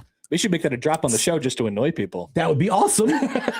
Because I truly, the two cartoons that we loved the most for the kids, there were lots of them, but the two that we really loved were Wonder Pets and Dora. We loved Wonder Pets. Matter of fact, the answer the phone thing that I had on at the World Herald was the phone is ringing. Is that from Wonder Pets? Wonder Pets, yes. That was the open. I feel like Wonder Pets is on the thing on the Disney Plus. I don't know. That we use, they don't make new ones anymore. It's really good for the kids. Love it. Oh yeah, the Cocomelon. I remember all the that different stuff. Good old Nick Jr. Okay, Joey, what do we have for our headlines today? Okay, headline number 1: Peanut butter floor returns to Dutch Museum as tribute to late artist. Peanut butter floor. What? Well, are you interested enough to potentially click on this article? I don't eat peanut butter. But he looks mildly interested. I'm interested. All right, let's see the second one. Black bear goes into Jaybird shopping mall, steals some fruit, leaves an interesting gift. Okay. Well, that's what they do. That's pretty much what happens. What they do. The bear goes into the place and he craps. Bear goes in the woods. All right, so we're going to the peanut butter floor. Awesome. This is from the AP in the Netherlands. More than 800 pounds of peanut butter, enough for around 15,000 sandwiches, has been spread across the floor of a museum in the Netherlands in a tribute to Dutch artist Wim T. Schippers, who died last month. Oh. He was 83. He first created the... like, it's okay. Yeah. He was young in 83. He first created the peanut butter floor, which is called the Pindax floor. That's got double A's, baby. In 1969. This is a work of art, apparently. I was born in 1969. And it was unveiled as a tribute to him in the Dutch port city of Rotterdam for a 2-month show. Schippers was a beloved nonconformist character in the Netherlands, where he also voiced Ernie and Kermit the Frog in the Dutch version of Sesame Street. Wow. Wow, how about that? And created absurdist and silly works that challenge conventional ideas about the meaning of art. Peanut butter floor apparently is one of his most commonly known things. Okay, it's kind of like obscenity, right? I may not know what art is, but I get a good idea when I see it. Yeah, that's not art. No, I think many people have different definitions of art. That's not art. Most artists would say that art is anything. Peanut butter floor, that's not art to you? No, it's an idea. Not in any way. I mean, it's an idea. It's a construct. It's a mistake. It's an accident. You slipped. You dropped the peanut butter. It's on the floor. Oops! Damn it! What would happen if you walked in here and the floor was covered in peanut butter? I wouldn't come in here because I don't like peanut butter. I don't even like the smell of peanut butter. I mean, I like peanut butter. I wouldn't come in here. The smell would. I'd be like, no thanks. It'd be too sticky. Well, yeah, you couldn't walk. Well, I don't think you can walk. This doesn't look like peanut butter you can walk on based off the picture. It seems like a waste of peanut butter to I me. don't think 800 pounds of peanut butter. Look how it's squared off. I believe that's something that looks like peanut butter. It took 2 employees of the museum several days to spread 40 buckets of peanut butter across a 25 How do they square it off like that? Square meter hexagon. So there's like a like a cookie cutter. That's what it seems like. There was a hexagon, a 25 square meter hexagon, 40 buckets of peanut butter. Quote, "It was a lot of work," said Leon Dunk. Oh, yeah. Here's the picture of them putting it down. One of the 2 men who installed the artwork told the Associated Press. The pair used drywall trowels to smear the peanut butter to a thickness of 2 centimeters. The words artwork are doing a lot of work in that sentence. Yeah, it does appear that way. A There you go. lot of work. That's what you could see at the Netherlands Art Museum peanut butter floor in honor of Mr. Shippers, who died last month at the age of 83. I told you I love Radio Prep. They have 5 things on here. We can do it later if you want, but 5 things that truly say you are an American to Interesting. someone who's from Europe. Interested in that idea. Pretty good. All right, we could do that a little bit later on in the show. That's in the show prep from Michael Severe, everybody. From the YouTube, 1969, We Go to the Moon and Peanut Butter Floor. Equally famous. We did it. Equally and Michael Severe was born. It's one of the greatest years in American history, based off of the music, the movies, and the peanut butter and the art. We went to the moon. No, not the art. That's the one drawback of 1969. It's art. Michael being born and the peanut butter floor. Of course. Yes. You have to be associated with that forever now. All Thank right. you. 402-951-1620. That is the way to get in touch with the show. And you're going to need that because Of what? it is time for I Have an Opinion. Yay. Send in your text to that number that I just said right there, or on Twitter at HappenShafe on the Liquid Trucking Zone Twitter feed. Get those in. You have opinions. I'm sure Michael has opinions as well. And we will also, yes, Joey, you're going to want me to mention this, that there is an opportunity for you to win Storm Chasers tickets for next week as well. So if you do, you're automatically entered into the contest, and Joey will pick you out at the end. We'll be back right after this on 1620 The Zone.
You're listening to Happer and Schaefer on 1620 The Zone.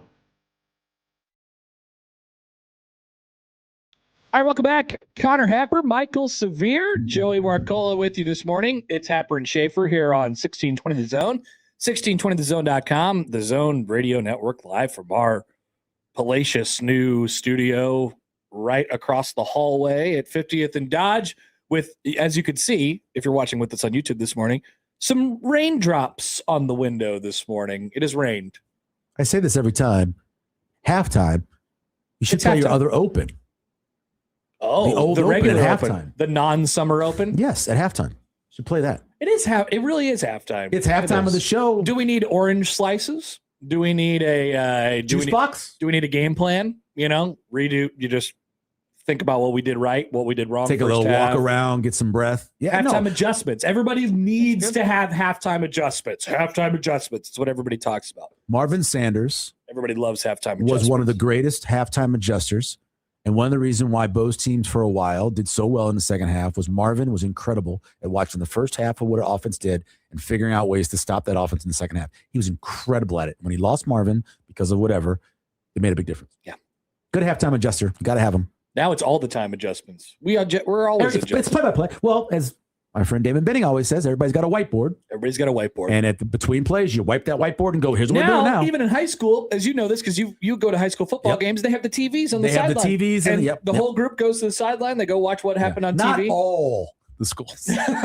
There's some schools that have that. There's some schools that don't have that. Mike writes in on YouTube. He says halftime adjustments at 8. Sounds like a good segment. Actually, we love to brand things. Yeah. Well, we did halftime back when I was working with Damon. And we played the music from the drum line. You guys also did birthdays. We did do birthdays. Yeah. I think the drum line's still on our system. Drum line went from being halftime to being small school ass whippings, which was my favorite segment because I get class like D1, D2, and now D3, and you would go through and find like 82.0 or whatever. And it's great. And you also got a chance to name all the small towns in Nebraska. That's fantastic. Yeah. I still have the bookmark of the county codes, which I need occasionally from time to time. It's in the bookmarks. All right. Time for I Have an Opinion. Send in your opinions, 402-951-1620, or Twitter at HappenShafe on the Liquid Trucking Zone Twitter feed. Or, of course, you can call as well, which Random Mike has decided to do this morning. Hi, Mike. Good morning. Hey, some of my favorite people on this show. Listen, if you guys follow Jess Shepard at all, how well she's doing. She's incredible. She is she was my favorite Peloton rider when I rode the Peloton. Again, we saw her in high school. One of the few Nebraska 5-star recruits in any sport. And she transferred. Do you know why she transferred? I do not know. I don't know why she transferred. She transferred to Notre Dame, correct? To Notre Dame. Yeah. And to win a national championship, I guess. It's so much fun to watch. Two of the angriest times as a fan I've ever been were involved Jess Shepard and Bill Callahan. And when we played UConn, the great UConn, Jess Shepard and the other big we had were way out of shape, and UConn just ran us off the court. And I'm thinking, that's just inexcusable, especially with your best player. And the other time I got angry was when Callahan didn't try to win the game against USC. Yeah, sure. And in each case, the coach, Gino Oyama and Pete Carroll, these are legends, after the game commented, Oyama talked about the conditioning of Jess Shepard, and Pete Carroll talked about his surprise at Nebraska's approach to the game. Trying to not get blown out. Didn't want to get blown out. He had been blown out before, Yeah, exactly. And those are the two angriest times I've been as a fan. Jess Shepard transfers to Notre Dame and ends up losing like over 40 pounds. Yeah. And she's in fantastic shape now. Yeah. And it's really fun to watch. But those are the two angriest times I've been as a fan. A coach that's not trying to win the game, and a player that's out of shape. And one reason Nebraska men's basketball was so great this year, they were in fantastic condition. And guess what? Their conditioning coach, he just left. The biggest promotion you can get. Yeah. Going to the NBA. Yep. Thank you, Mike. Appreciate it. Great opinion. I thought he was going to say bye. That's why I left. He has an opinion. He was mad. He was mad about those things. Yeah. So obviously, I was joking about the lady from ESPN. I was joking. But Hell, I watched her play in high school. Great high school player. I always agreed with that. When she was at her best is when she was in better shape. Same thing's true with Alexis. When Alexis got in a little bit better shape with the injuries, she was a better player. Sure, no doubt. We're all better when we're in shape. That is absolutely true. All better. Everybody in the world is better. All right, 402-951-1620. Time for your opinions. We got an email actually last night. This is 2 a.m. You this said came in at 12:44. Ooh, rain was stopping last night. This is from Al in Minneapolis. Gentlemen, I have an opinion. The computers are wrong. Texas does not have a top 5 strength of schedule in the nation. Texas leaves the state once in the first 2 entire months of the season. November 7th is their second true road game of the season. While they do face 4 playoff teams from last year, 3 of those games are at home, and their 1 road game is against a team that they have an all-time record of 78, 37, and 5 against. I am tired of hearing about how hard their season is going to be. Give me a break, Al. I didn't know that you could be mad about this. Where you play doesn't matter in terms of the numbers for strength of schedule. It doesn't matter. It just doesn't work. There's no number value for that. Texas is actually, if you do the overall, they are 14th. They have the 14th toughest schedule. And if you look at it, they have 4 ranked teams from last year they played. They play 9 teams that had a winning record last year, and they play 10 that went to the postseason. That's pretty good. The 10 ties North Carolina, Stanford, Syracuse, and Oregon State. I don't even know why does it matter that Texas has a hard or not? Like if their schedule, if they lose 2 games this year, they're still gonna make the playoffs. They're still gonna make the playoffs. Yes, there's no doubt. But it's the reason why it's considered is because you look at the number of wins and the number of possible losses those teams have had, and that's the better way to do it, in my opinion, than basing it off of whatever they do it. This is Phil Steele's, by the way, toughest opponent rank. I think it works really well. Nebraska, by the way, is 4. Nebraska they're tied they have 6 ranked teams from last year they play. Only Ohio State has more with 7.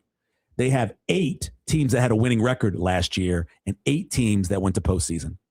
Obviously 3 that went to the playoff. Yes. Last year. All right. Here is Pedro. Hi, guys. I have an opinion.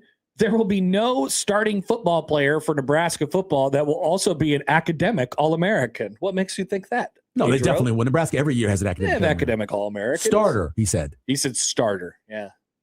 So the best chance you have is probably Luke Lindenmeyer. I don't know who's an academic All-American. These I only got to know from high school that were really smart. Lindenmeyer. Who else is a starter? He might be right. I don't know how you keep track of guys who are smart, quote unquote smart. Well, just, they have been Big Ten academic All-Americans already. You have to base it off of that. And I'm trying to figure out the guys who are that. You know who actually I think was a Big 12? I think Big 12. I think Black was. I think Brendan Black was. Oh, maybe. When you read, you read through their bio and you see that a lot of times. Let's see. Pedro has another one. Hi, guys. I have another opinion. In the movie A Simple Plan, 2 brothers find millions of dollars in a crashed airplane. I would not be as stupid as these guys. My plan to keep the money would have worked.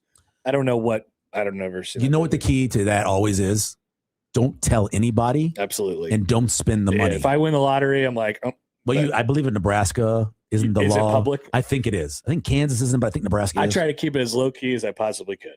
Yeah, you have to keep it low key, and it also saves you. Yes, he was a Nebraska Scholar Athlete honor roll this spring, so that's one step to becoming. This is Brendan Black. Okay. Yeah. All right. Doug, I have an opinion. The best use for AI would be for traffic lights, especially for us early risers. The current sensors don't work. Please do this on 204th Street and Highway 31 before 6:30 in the morning. Okay, so he's actually, this is not a bad opinion. Doug, well, he's wrong. So Doug, they actually do use it.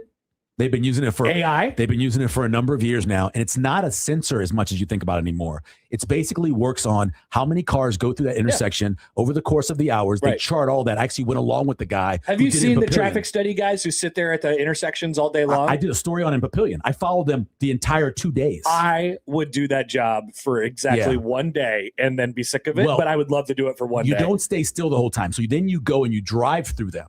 So you do both the stagnant intersections, that's for cross traffic against the majors, and then you drive the majors. Yeah. And so now they have put all that into the AI, and the AI is determining. The problem with he's having is he's hitting that window.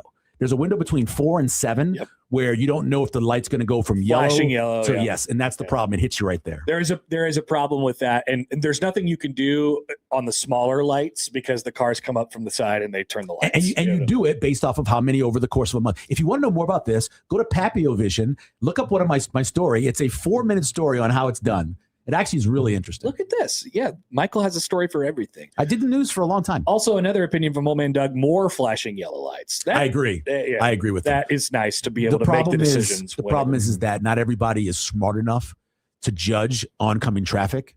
And so like on 370, for example, many accidents because people are like, oh, I can get by this person going 65 miles an hour coming at me. And of course, accident happens. Or they'll wait too long. They'll wait too long. Trying to turn. They're Dylan Raiola. They can't make that decision. You gotta make that decision, man. When you go, you got to go. Here is Wes. I have an opinion.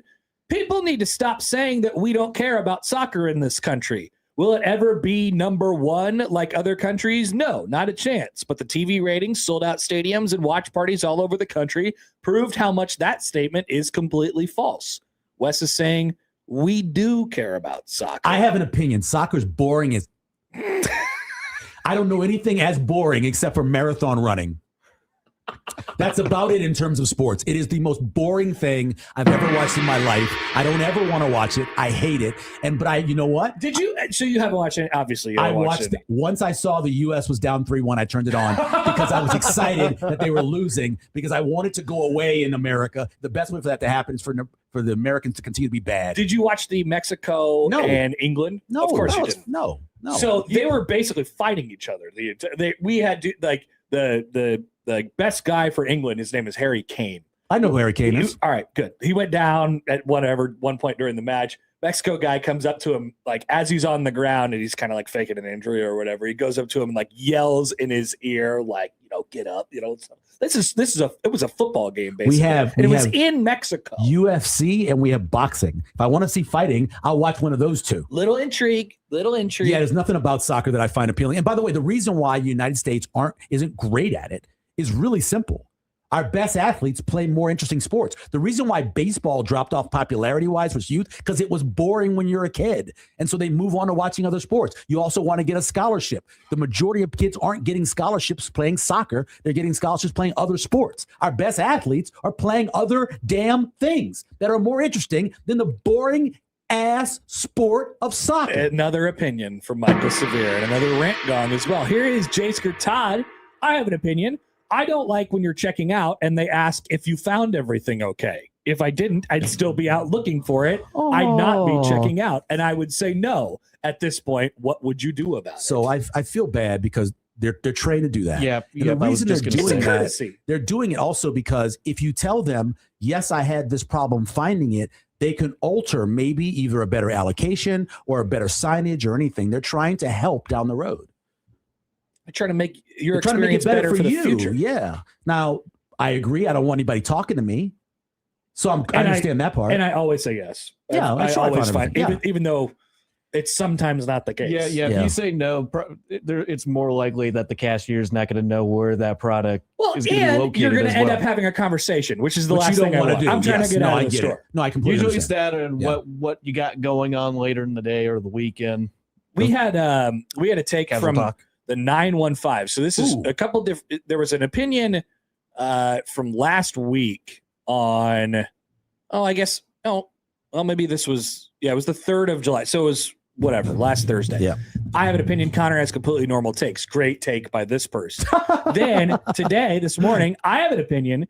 Cable TV killed Husker football. Before cable, Nebraska was able to get the best recruits because they were on TV all the time. Now every team is on TV, and you don't have to live in Lincoln to get TV. The last year we had the full media guide was 2005.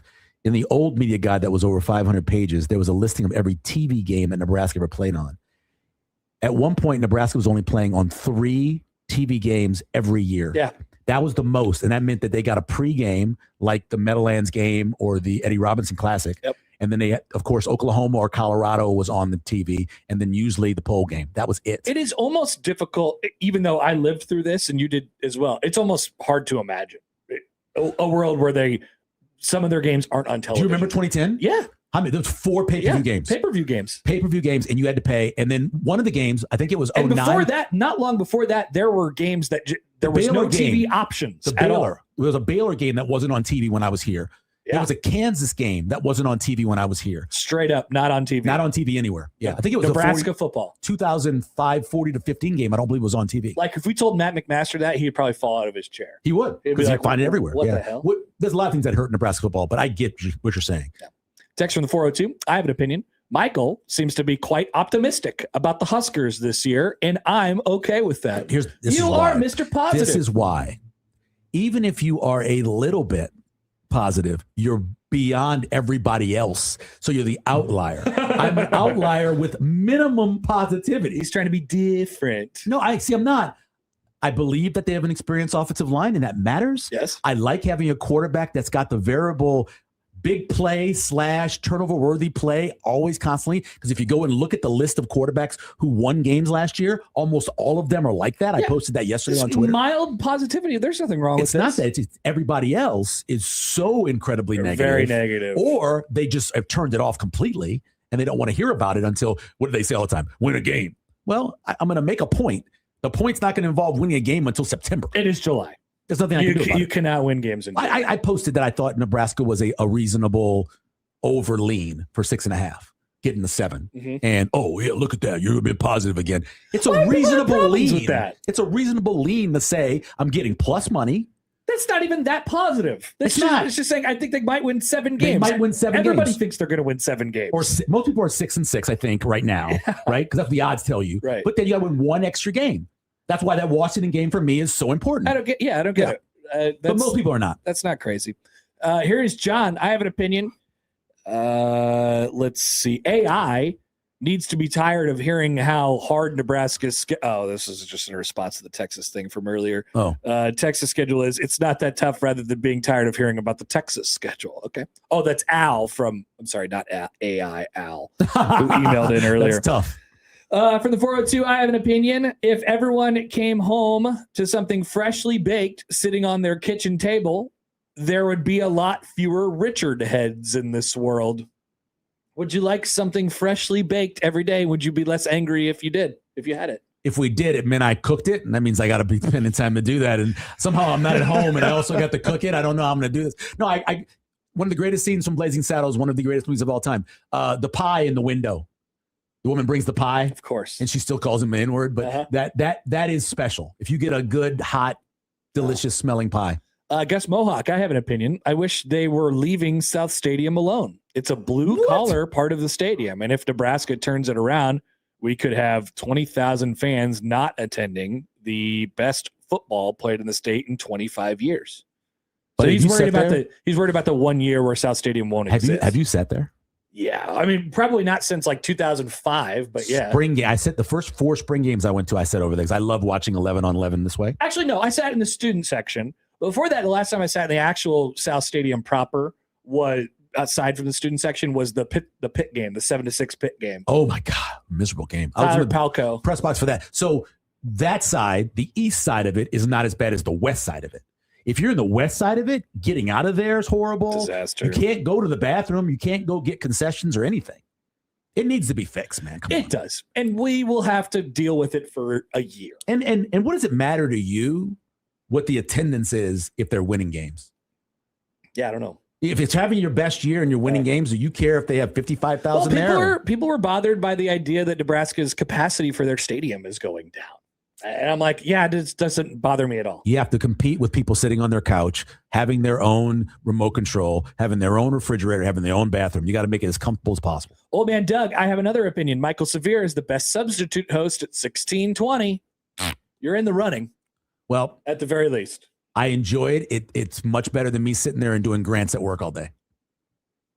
By the time the day is over, I'm exhausted from just not writing stuff. And like you said, you have already prepped a 4-hour show in your brain. I've already prepped a show. Anyway, so that's absolutely fantastic. I know we have some tweets here, so let's get to those in the Liquid Trucking Zone Twitter feed. Here's Tyrell.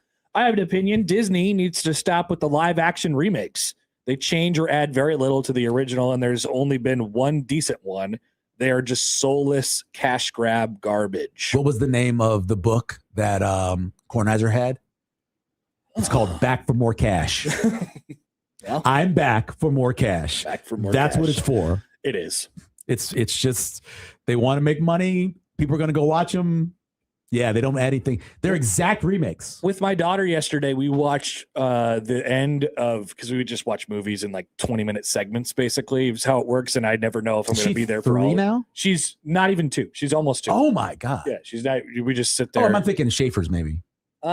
Is he almost 3? His kid is slightly older Okay, than mine. Go ahead. Sorry. Probably like 6 months older than mine, maybe. Okay, all right. Anyway, so we watched the end of the live action Cinderella yesterday. I didn't even know that happened. There is a live action Cinderella. Who plays Cinderella? I forget her name. Well, not a big actress. I watched the live action Jungle Book. She might be a big. Her name is Lily James. You've heard of Lily James? Remember how we were playing Kate that game Blanchett's earlier? in the movie. Remember playing that game earlier? Yeah, That sounds like a porn star. it kind of does. Yeah. A little bit. It's not though. Oh, good. Thank God. Thank God. That would be crazy. Like, what are you doing, Disney? Well, we're trying to get that crossover audience.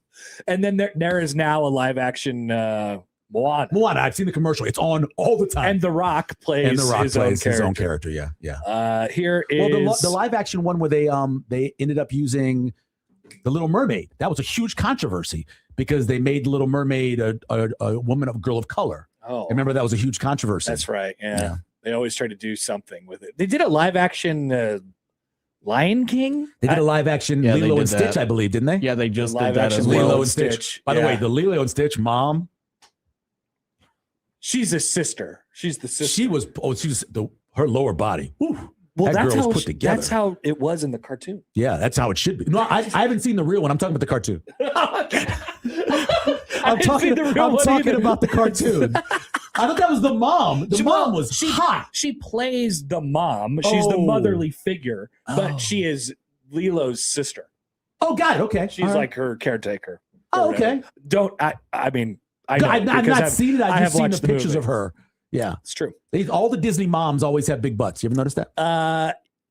Not particularly, but Did you watch The Incredibles? now that you say something, no, that's the famous one though. I've There's seen a lot of memes them out about there. it. Yeah. Michael Stibbs. Michael no. C. Stibbs. Yeah.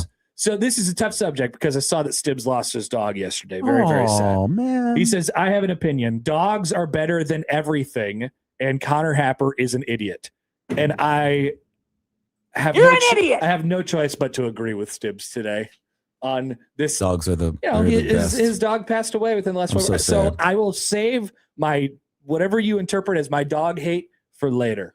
I love dogs today. We went to go see Marley and Me, and Cowboy was only about 4 or 5. Saw that movie and I was sitting there. I'm a little crying, a little misty eyed, and my wife is kind of making fun of me.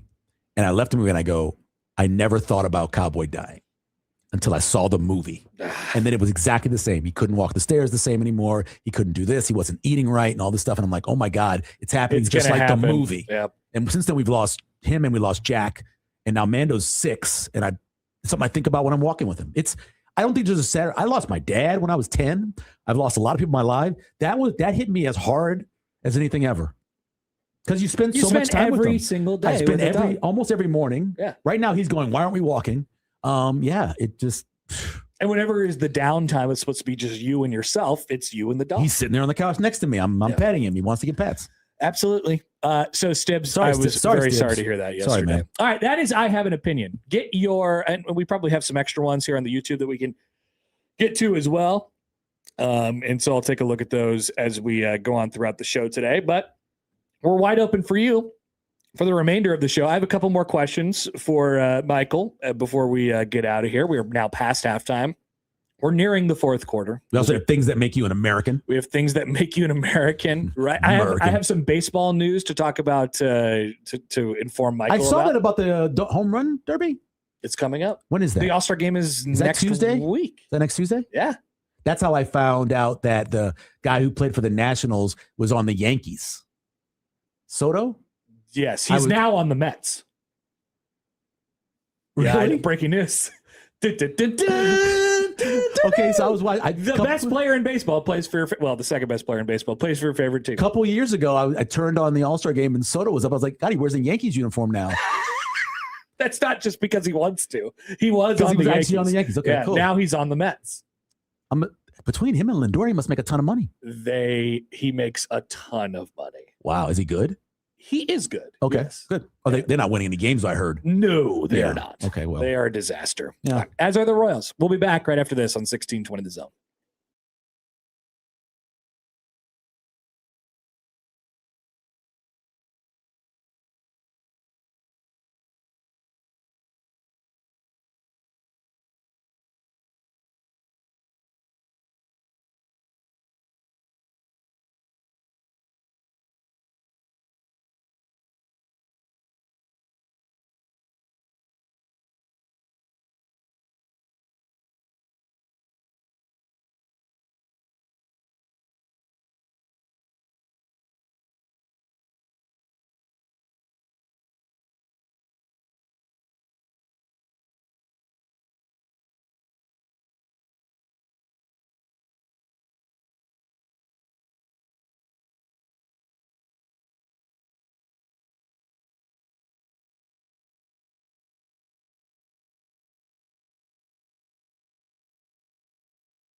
This is Happer and Schaefer on 1620 The Zone.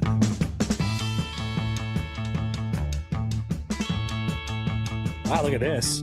What? Follow-up opinion from Chris in Midtown. Good day.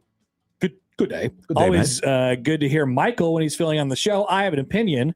After seeing Project Hail Mary again last night, I think we could declare Ryan Gosling as the current #1 male actor in the game. Yeah, he's pretty. I love Gosling. I've now watched that movie 4 times. I still complain that they didn't. I wish they did it more like the book. But Guess how many times I've watched it? 0. That's right. You got it. You nailed it. You should. It's on. I probably should. It's on Amazon? Amazon right now. Okay. Yeah, it's free now. You watch it. I mean, if you buy Amazon, obviously, it's so good. We listened to the book on tape driving to New Orleans, a 16-hour book, 17-hour book, something like that. And I know they couldn't have done the movie because it had been like 5-hour movie. But as you're watching it, if you read the book or you listen to the book, you're like, oh, this is what they could have done here. They could have done this here. But it's perfect. So I don't disagree with you on the Ryan Gosling thing. You're not going to find any He's argument. pretty good. Not And he's a great dude. And I probably need to get around to, the fact that he was in the movie, honestly, is a really good, it's an incentive for me to go. So there's a maybe great scene in the movie that's not really in the book, but it's in the movie just because Ryan Gosling is playing the character. Really? It's written on a wall. It's written on the board. Yeah, interesting. You see, they don't show it, but you can barely see Easter it. egg? It's an Easter egg. That's Exactly. cool. Thank you. All right. I wanted to get to this story real quick. Okay. There's a man in Iowa. Now, this story has come up multiple times over the last couple of years. It's basically turns into like summer content for local Iowa news stations. So there's a guy who's on a quest to go to every single pizza ranch. You know about Pizza Ranch? Dude, the fried chicken's awesome. I know. The fried chicken's so good. Everybody's a hater about pizza. And their sauce, their hot sauce, their own hot sauce is great. It is good. I agree with you. I enjoy going to the pizza ranches on occasion. So there's this guy who's made it his mission to go to all the pizza ranches. Okay. And inevitably, more pizza ranches open up. Sure. So 2 years ago, the story was about this guy named Jason Halkias, who has been to every single one of the 224 pizza ranches. Since then, 4 more have opened up. And as of a couple of days ago, there was a story that came out in Iowa. An Iowa man is turning his love for pizza into a cross-country mission, one pizza ranch at a time. Jason Halkias has made his goal to visit every pizza ranch location, marking his 228th stop, his most recent one in Prairie du Chien, which I don't know what state that's in. Is it in Iowa? Potentially. Anyway, they interviewed him. He's been to all 228 pizza ranches. This is his thing that he likes to do. I always knew that Duchenne was a uppity kind of school, but they have their own pizza ranch. That's amazing. I don't know what Prairie du Chien is. I have no idea. My high school has a pizza ranch. Quote, even though there's ads all over the place, even though I visited my first location in Muscatine, Iowa in 2005, the passion really started in 2014 when I was dating a lady in Cedar Rapids who happened to be a big pizza ranch fanatic in her own right. Eventually that relationship ran its course, but the pizza ranch love, Good for him. did not. The passion still carried on even after that relationship ended, and eventually it got to the point where I hit 100 in 2023. Someone suggested, hey, you should probably go visit them all. And then he did. Great idea. You've come so far, but then you realize it never really ends because ultimately the business never stops growing. And I watch for when those new locations open and plan a visit around them. Visit and order or just visit? I think he goes and eats. Does he eat there? Yeah, he goes and he's not an extremely large man. I always wonder either. when you say visit, like just roll up on it, or does he actually get something to eat? It appears as if he's going in to eat. Okay, because awesome. he had some opinions about what what his favorite foods There's were. worse things you could do with your life and things like that. But yes, Pizza Ranch gets hated on a little bit around this that place is region in of the Wisconsin, country. by the way. Oh, okay. There you go. J99 Wazoo and Mike, they both say Wisconsin. East of Winona. Yes. So we have a couple pizza ranches in Nebraska. This guy has been here. I've been to the one ranch. over in Council Bluffs across from the Iowa School for the Deaf. I've been there a few times. Great fried chicken. I've been to the pizza And ranch it's in Dubuque, always Iowa. fresh. It's fantastic. They're constantly bringing out. Now the pizza, not my style. Yeah. But the chicken, great chicken. That's one of the pizza places where I actually would be more likely to get the ridiculous pizzas. You know, because I'm kind of like a pizza purist. Like I just like pizza. You know, like I like pizza how it's supposed to be. I'm going to say this as manly as I can. I love you. Thank you. I love you too. If you have to do something special, it means your pizza sucks. Which is why when I go to Pizza Ranch, I get the crazy barbecue, taco, chicken, whatever. It's like going to CC's. 100%. I get it. Okay. Those places I am most likely to get the weirdo pizzas. Make pizza great again, not put pepperoni in the crust. It's pizza. It's got dough. It's got sauce. It's got really good cheese and great toppings. That's what it is. Stop messing around. 100%. I'm with you on that. Okay. I did not know that about you. Well, yeah. Oh, you don't know about my pizza takes? I did not know about that pizza take. No. I am really glad that you're learning about my, because I've always felt like you've been the person who would most likely agree with. I'm with you on your pizza take there. There's no, because I think you're a pizza like snob, purist, whatever it is. Pizza on and off for 10 years. That was my side job every place I ever worked. Absolutely. I was always doing pizza. And I told you about me and Verzal. That's what we would talk like an hour about dough. Yeah, no, I love great pizza. I love that. I don't understand why people get so excited when they put something special in the crust or they do something with the. Do you remember when stuffed crust started happening? Oh yeah, I remember. Yeah. That was a wild time in America. When the craziest thing stuffed we crust did was everywhere at the pizza place I worked at for different times during my life. The pizza place I worked at, the craziest thing we ever did was we made pizza bread. That's it. Pizza bread. So pizza bread is making the regular dough and we put this butter stuff on it and then sprinkle this special cheese. That was the craziest thing we ever did. Yeah. Everything else was we made the pizza like pizza's supposed to be. Huh. And I believe in that. I agree. And I'm anti-pineapple, but if you want to do pineapple, do your pineapple. I'm anti-pineapple. Same here. Do you not like hot fruit? I'm not a big hot fruit guy. Not like on principle, okay, but in general, probably not. Yeah. I will admit, Verzal's Mahalo pizza, because of the cream cheese, I think that's why I don't mind the pepperoni as much. Yeah, I'm not super into the cream cheese on pizza either. I had never had it till I had it at Verz's, and it adds a little something to it. I don't need it. I just think it's really scary to get the pockets of cream cheese, the hot cream cheese. Ooh, yeah. It's just a lot. Like the place in Lincoln does it because Lincoln, that's their thing. I guess, really? Cream cheese on pizza. Uh-huh. And I've never been to Yaya's. That was the one place people always told me to go. Yaya's is with the cracker crust. I do like like Neapolitan. Yes. So, or beyond that, like cracker is past Neapolitan. It's almost like lavash. Like that. Oh yeah, that's too much for me. I know. I want to be able to fold it where it folds, not breaks in half. It breaks in half. Yeah. There's only about my memory 3 places locally here that I think do crust perfectly. Caleb writes in, if you had to pick, would it be Godfather's or Pizza Hut? Usually it's one or the other. I think Godfather's. I'm fine with Godfather's. Godfather's has a good thin crust. They actually have a traditional crust, but Pizza Hut's crust is even thicker. So the traditional crust, then it goes to New York style, then it goes to Neapolitan, then it goes to cracker. But I would say out of the two of them, I'm not eating that day. You're just skipping food? Not doing it. We have so many. I'm 57. I don't have a lot of time left.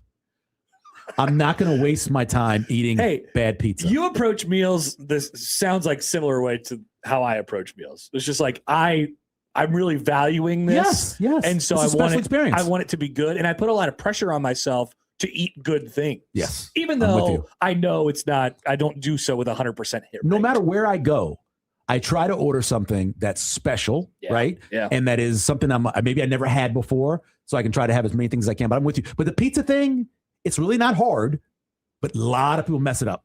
And by the way, Godfather's, when it first opened, and I had it in New Orleans when I was growing up. Godfather's? People think Godfather's, it's in 43 different states. It is? Yeah. I was having this argument with Austin about it. It's not a regional place. It's all over the country. Oh, wow. If it's just in a gas station, it's still a Godfather's. Here's the thing. It's true. They used to put provolone. Then they would sauce. Then they would top. Then they would cheese. It was an incredible pizza, but it got expensive. We went from $2 a pound for cheese to $5 a pound for cheese. I think now it's like $6. So I understand why you cut back. But the way it used to be made, that was a really good pizza. Old school Godfather. Old school Godfather. Was that when it was the most recent Godfather, or was the Godfather before that? Now, I don't know about the guy who's in the commercials. There's now our third right, Godfather. Yeah, I don't know. But when Willie created it made that way. I've actually had conversations with Willie Thiessen about making that and creating that pizza. It's got to be our first Godfather then. You know, maybe because the most recent guy just retired, and now we got. I would say that would have been. I would have been high school, so it would have been somewhere between 83 and 87 the first time I had it. Got to be. Yeah.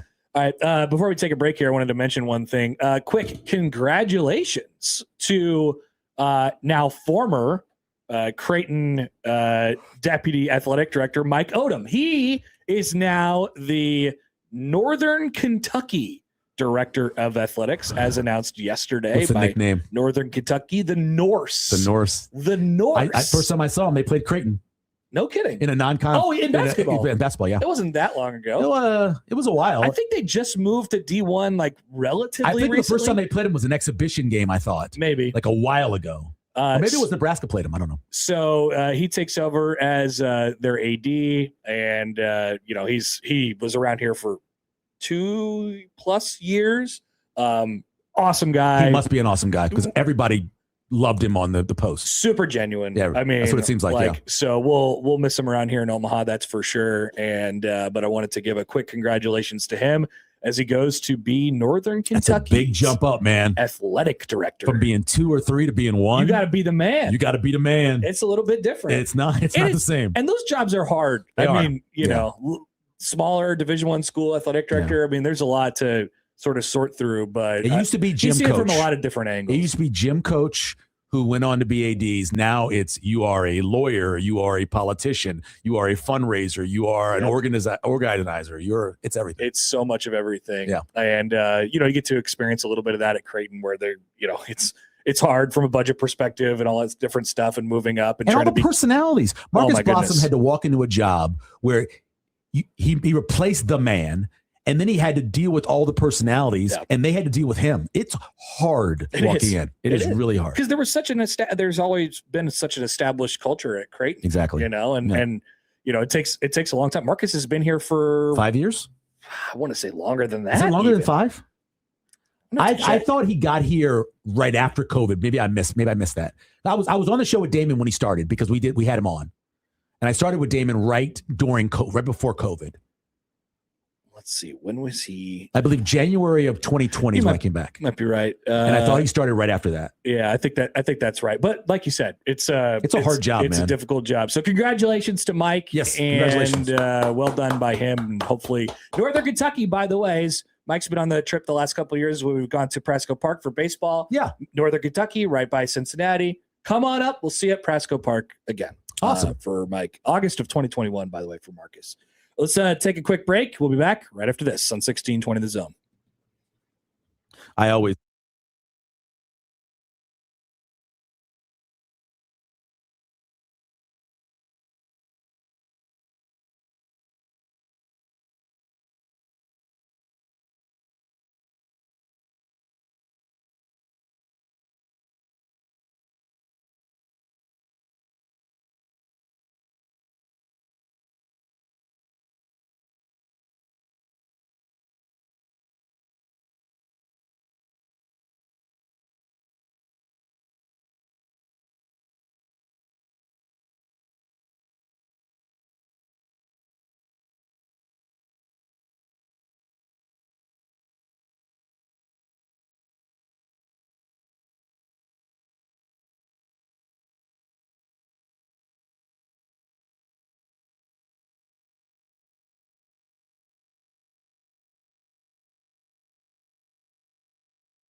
This is Happer and Schaefer on 1620 The Zone.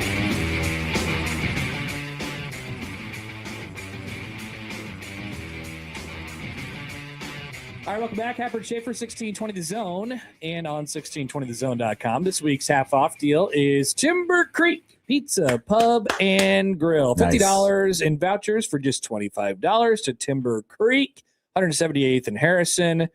And you can check that out Friday at 9, 1620thezone.com. Or you could listen to Unsportsmanlike Conduct this week, and they will have the vouchers for free, although you have to probably do something in order to get them.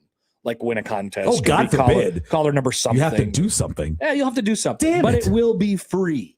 It will be free. That's on good. that show. Yes, on that show, be free. Yeah. In particular. I posted my top 5 local pizza places in the stream. You have been asked many questions in the YouTube chat during the show, and you have answered. I've answered as many as I can. I have a problem where so I got my lens exchange procedure in the right eye, so I can see close up, and so that means with my other eye I can see far away. There's a distance. It's about 1.5 feet. Yeah, sometimes you're really in there. To where it's a little blurrier, so I have to lean in, to see it. But yeah, I think Nebraska, from when I got here in 2002, overall restaurant wise, we have been incredible. So many young chefs have opened their own places with chef-driven restaurants in every type of food you can imagine.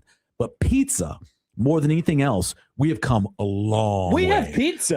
We have every kind you could imagine. If you like deep dish, you like pizza casserole, it's there. If you like That's style what we pizza, always had that. I mean, not necessarily deep dish, but the thick, Yeah, so you have deep dish, pizza casserole, which I always call that. You have the Detroit style, which is made in that pan they made it in. It's not actually it's a what's the name of it? It's not rectangle. It's there's a word for it, but it actually was the pan they used to collect oil at a gas station, service station. Sure. And they used that to make the first pizzas in.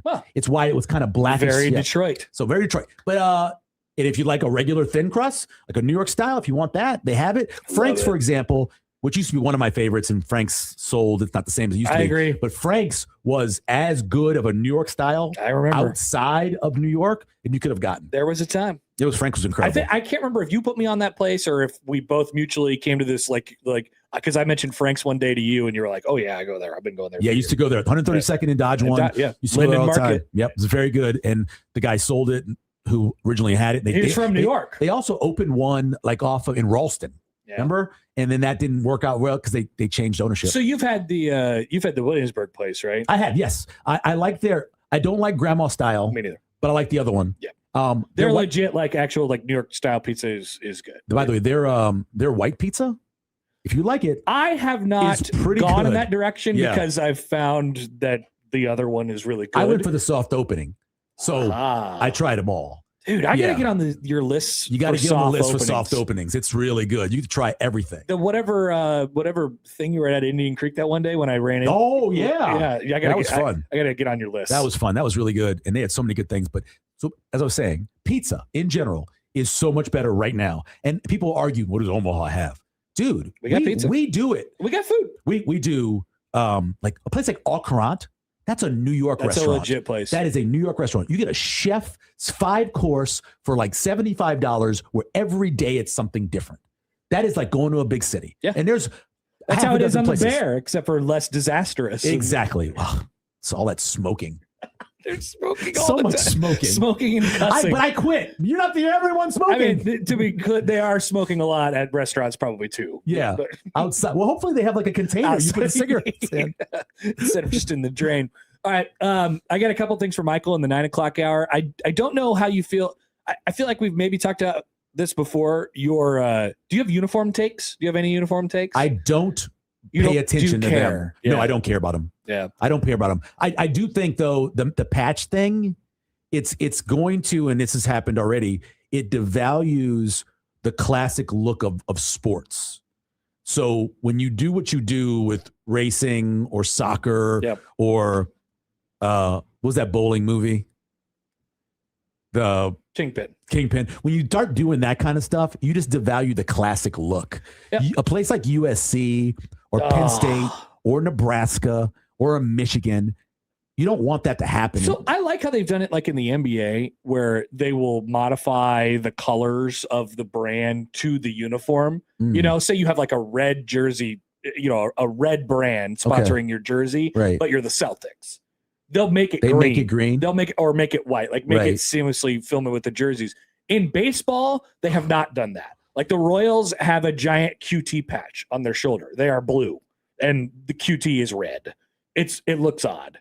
It looks a little bit odd. But did you see the thing in St. Louis? That's the Royals. The thing in St. Louis. The QT thing in St. Louis? No. You got to watch that video. It's there's something that happened at a QT in St. Louis? No, there's something that happened at a game in St. Louis, baseball game, that involves QT. Oh, is it the race? Have you seen the hot dog and the bun? Yeah. The giant hot dog inflatable, they bounce all around. Yeah. And then they bounce around. Yeah, they started doing that in Kansas City too. Oh, I had no idea. And at the end, the hot dog goes in the bun very sexually, and everybody goes nuts. I have not seen that. It's a great game. It's incredible. It's I thought it was really fun. Yeah. If they start doing that at ballparks around the country, I'll be happy with it. But anyway, Wisconsin's wearing these red jerseys for the Lambeau game this year, and they still have Culver's patches on them. You mentioned the Celtics, another incredible classic in terms of you don't want to mess that. No doubt about it. All right, 402-951-1620. As always, we'd love to hear from you all. We'll be back 9 o'clock hour right after this on 1620 The Zone.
Happer and Schaefer on 1620 The Zone. It is 9 o'clock. Yeah, it is. 9 On the dot. Nothing from Joey today? Where's Schaefer? Where is Schaefer? He's in Minnesota. He's very close to 9 today. 9. He is. 9. JJ McCarthy. One of my 9. favorite yellings like that is at the UNO or Omaha Mavs hockey. Play-by-play guy yells, "One momento!" Something like that every time. Incredible. 1 minute. That's incredible. I love it every time. Joey would be excited about when the guy on Telemundo says goal. You know? Yeah. Very Dude, fired by the way, up when about we that. turned it on, the 3-1, to see them losing, I turned it on Telemundo Good, for good, you. good. I did. I'm yeah. glad. He's really I showed passionate my about wife, the I said, Telemundo. here's the Fox call. And we listened for a few minutes. And I said, check this out. And then I flipped it over. Better nat sound, much more energy. It was So much better. I don't know if you just saw this on Awful Announcing, but there's an article where there's clashing between NBC and Fox over people tuning into the Telemundo coverage. Yeah. Just Well, you're because- starting to hear it more and more. People are. It makes sense. It just sounds watching better. The Telemundo call. The nat sound is perfect. It's absolutely perfect. It's just at the point where it's almost too loud for the announcers, but the announcers have so much energy that it's fine.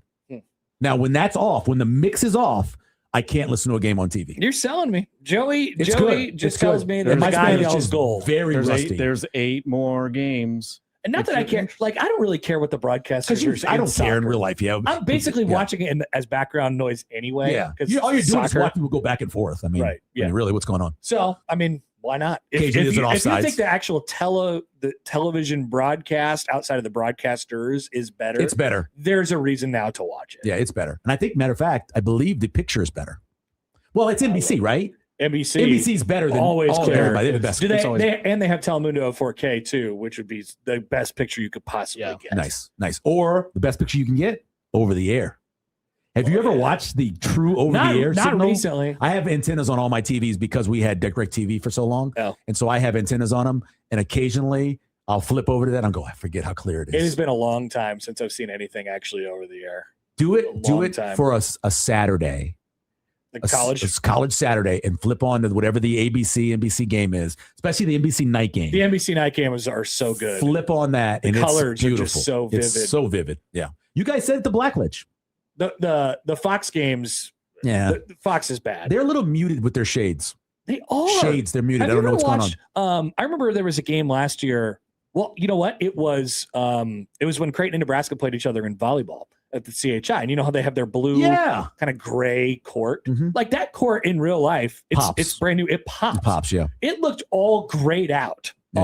on TV. I'm like, this does not do it justice. Yeah, I don't know why Fox doesn't do better with their cameras and their signal. Maybe it's just, the old thing was, if you remember this, and you'd have been younger, but much younger, Fox went out and bought all of these ABCs and stuff so they could do the switch because, they were really low on the dial. They wanted to move up. And so like in New Orleans, for example, they were channel 38. And so they bought the channel 8, which is the ABC, and moved to 8 Yeah. so they can get a better signal. But maybe some of I mean, them that's what they still- did here, right? They were 42 and now they're 10 or whatever. Is that what you're talking about? You talk about But I mean Fox? actually over the air, not on cable. Oh, okay. I mean the actual over the air Well, station. that's what it was. Because remember, they still call it Fox 42, right? But yeah, when you go and watch it over air, it's It's still 10. 42. Over the air? On Fox, I believe. Yeah, it's still 42. Is it? Yeah, over it's the air. Fox. Like if you're watching over the air and you Is go, it channel 42 or it's is channel it 42. It's 42, 41, It's 42, 11. It's 42 on the antenna. If you're using Yeah, the antenna. That's what I'm talking Oh, about. okay. Yeah, it still But is. like Cox Cable's channel 10, then YouTube TV, it's just Fox 42. Yeah, when they first started doing the changeover, which would have been in 1994 and 5, they went out and they actually got those signals over the air so they could have better picture. much better? Same thing with radio, obviously. The lower on the dial, the bigger the stick. The higher on the dial, you just don't get as much coverage. We are quite high on the dial. We are very high on the dial. That's why we have an awesome app. That is correct. It's incredible. That's correct. Ladies and gentlemen. I have a couple Husker football questions still for Michael Severe. And by the way, we're going to do this all again tomorrow. Tomorrow we have more guests, We have which guests we are tomorrow, yeah. excited about. Max Olson's going to join us. He is at Big 12 Media Days today, so we'll move him over to tomorrow. Jake will still join us. And tomorrow we'll be joined by, is this a bit that you do? Like whenever you come on the show on a Friday, you bring a Husker legend with you? Maybe. I like it. Like I told you, Joe Gans came on last time I was make gone. and we had Bo Rude before. I make a list. I do show prep. for stuff that shows I don't do. You do. And so I said, we got to have one of these guys who are brand new Nebraska football Hall of Famers. Yeah. And right there's about 4 or 5, 3 or 4 are still alive, right? And so one of them was our good friend from Columbus. Corey Schlesinger. That is correct. Is going to join the show. And Corey's going to join us. I did one of my favorite things I ever did on the radio was when I was at the paper. So the 25th anniversary of the 1994 game, or 95 January of, I went and I talked to Frank Costa from Miami. I talked to Corey Schlesinger. I talked to all these former players. I tried to get Warren Sapp. He screwed me over. We scheduled it. It didn't happen. Anyway, I went and I interviewed all these people talking about that game.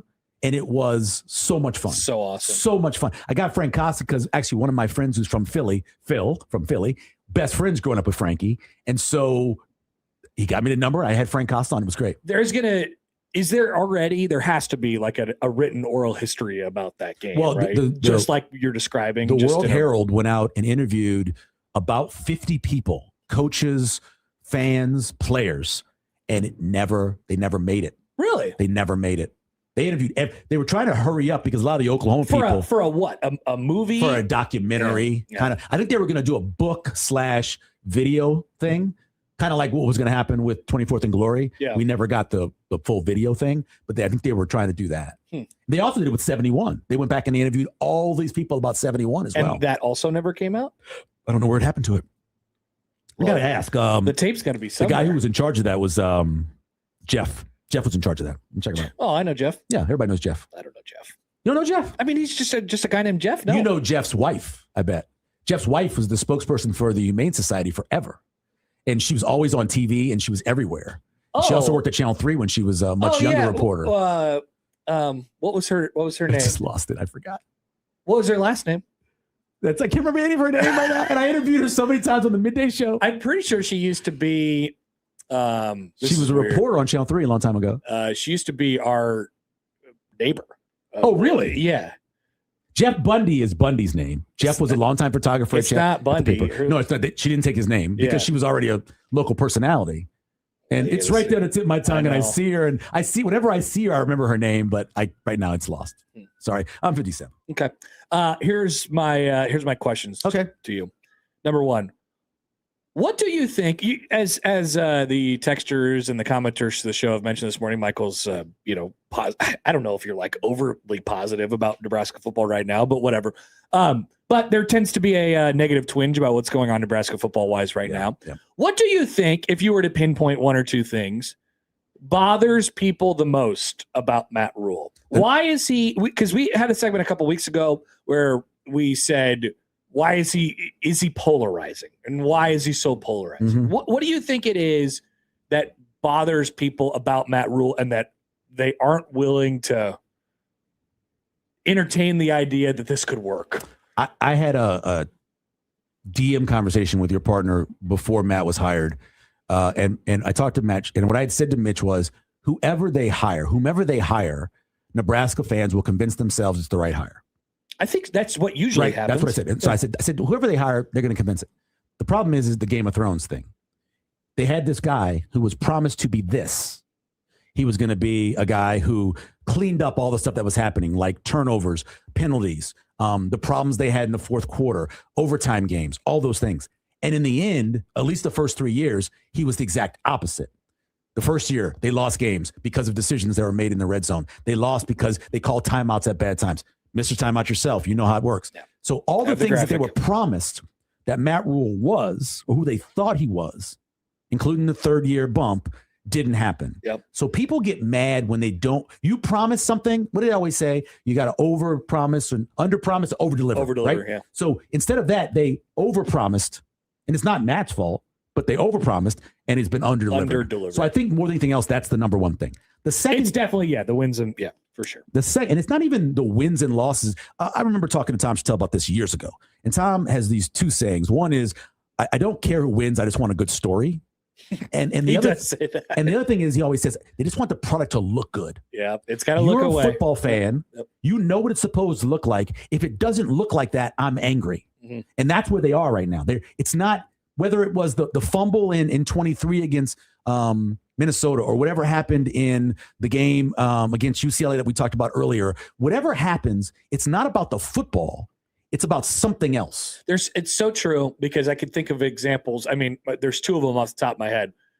These teams, first year of Rule, 23. Yeah. First year of Frost, 18. That year started 0-6. Rule, actually they get off to a pretty good start. And those teams, for whatever, and maybe it's just revisionist history or whatever it is, but I felt this at the time. Those teams were playing so inspired. It always felt like maybe they have some shortcomings from a talent perspective or from a coaching perspective, from whatever it is. But God, they're playing hard. You could see it. I think that's what was so, that's what really got people on board in those first years of those coaches, especially at the end of the first year with Frost. And then even throughout the first year of Rule, even though they faded down the stretch, it was just like, yeah, well, throw in 2015. They got a shortcoming at quarter. Yeah. When you're making that analogy, throw in 2015. Sure. Because despite what happened against BYU and all those games and the horrible Illinois ending, all of those things, they were playing really hard. And so that becomes the expectation, right? This is what I signed up for. This is what I want it to look like. And for whatever reason, that just hasn't, like, whether it's the burden of expectations or something like that, that just hasn't carried into the second year, except for Riley, obviously. It did. And then the other thing, the top two things. So I learned, this is from Tom Osborne. Okay. Tom would take less money, give it to his assistants. It's never about how much money he was making, right? Even towards the end, when he was the best coach in college football and they're winning national championships, it wasn't about that. People in the Midwest, this is based on living here now 24 years. People in the Midwest want you to be like them. Yes, you're going to make more money than them. Sure, you're a head coach. But the amount of money he makes for what he is giving back in terms of wins and losses makes people who are Midwestern, work hard, ethic, all of that. It's fine that you may be wealthy if you are giving something back to them in terms of return on investment. They're not getting that. So I believe there is a little bit of animosity towards this guy who's got this $70 million buyout, who has got a $5 million separated thing for his IP, who's got all of this. They look at that and they go, what are we getting from it? We're not getting anything. And they're mad, like really, literally mad about it. I think those two things, what they were promised, they're not getting. And the fact that he is just seemingly, and I'm not saying he is. You're right. He was always them of their money. He was always going to make money. Everybody's going to make money at the job. That was going to be a $7 million job, right? No matter who took it or what circumstances they took it. That's where it is now. But if you don't, and if they were playing well, it wouldn't come up.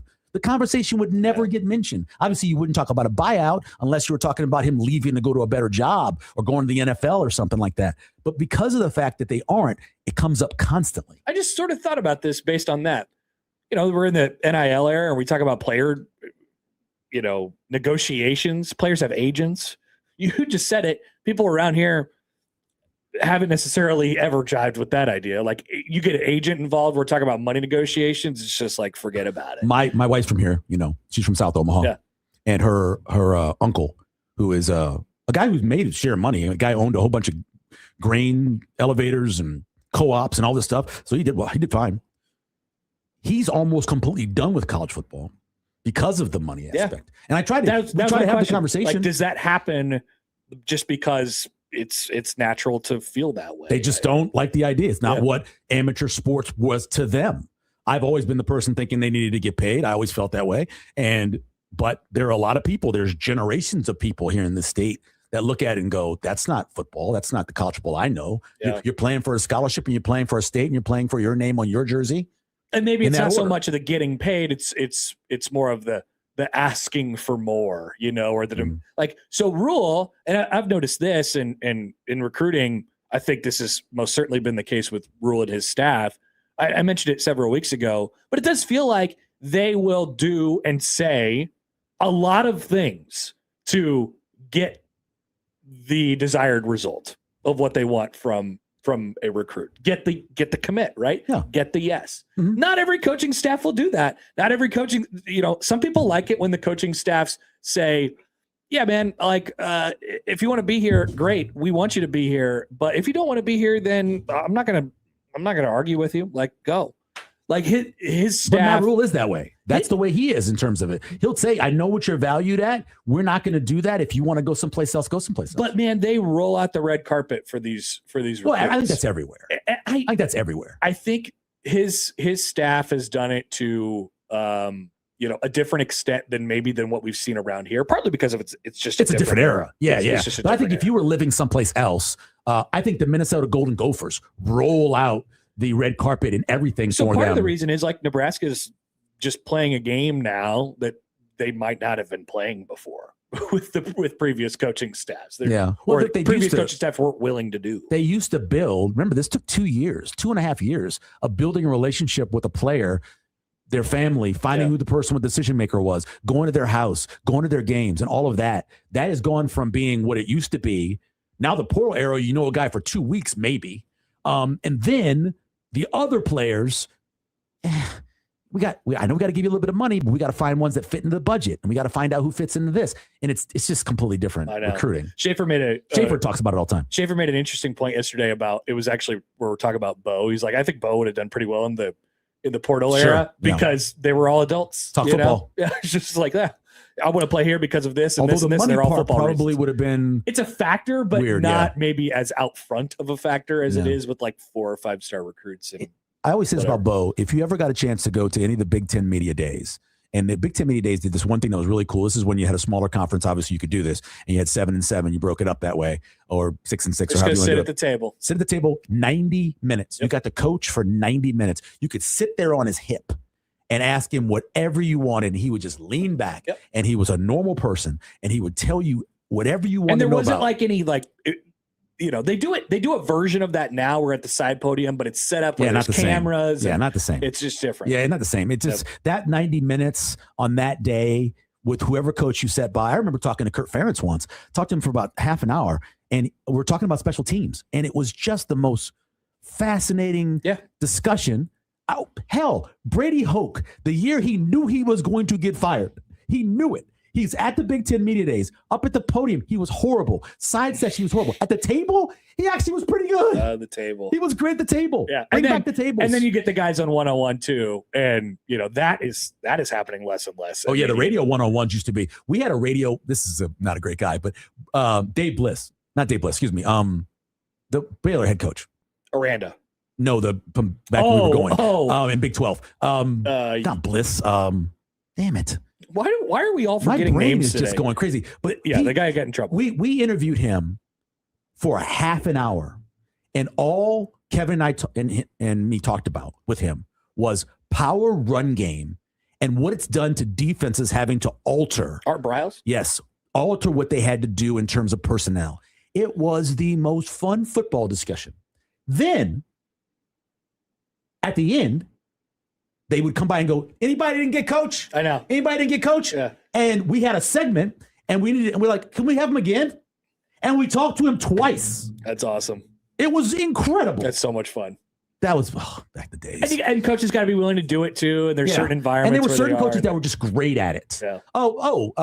Northwestern's coach, Bedford Sherrill, excellent. Mm-hmm. Go Wildcats at the very end, right?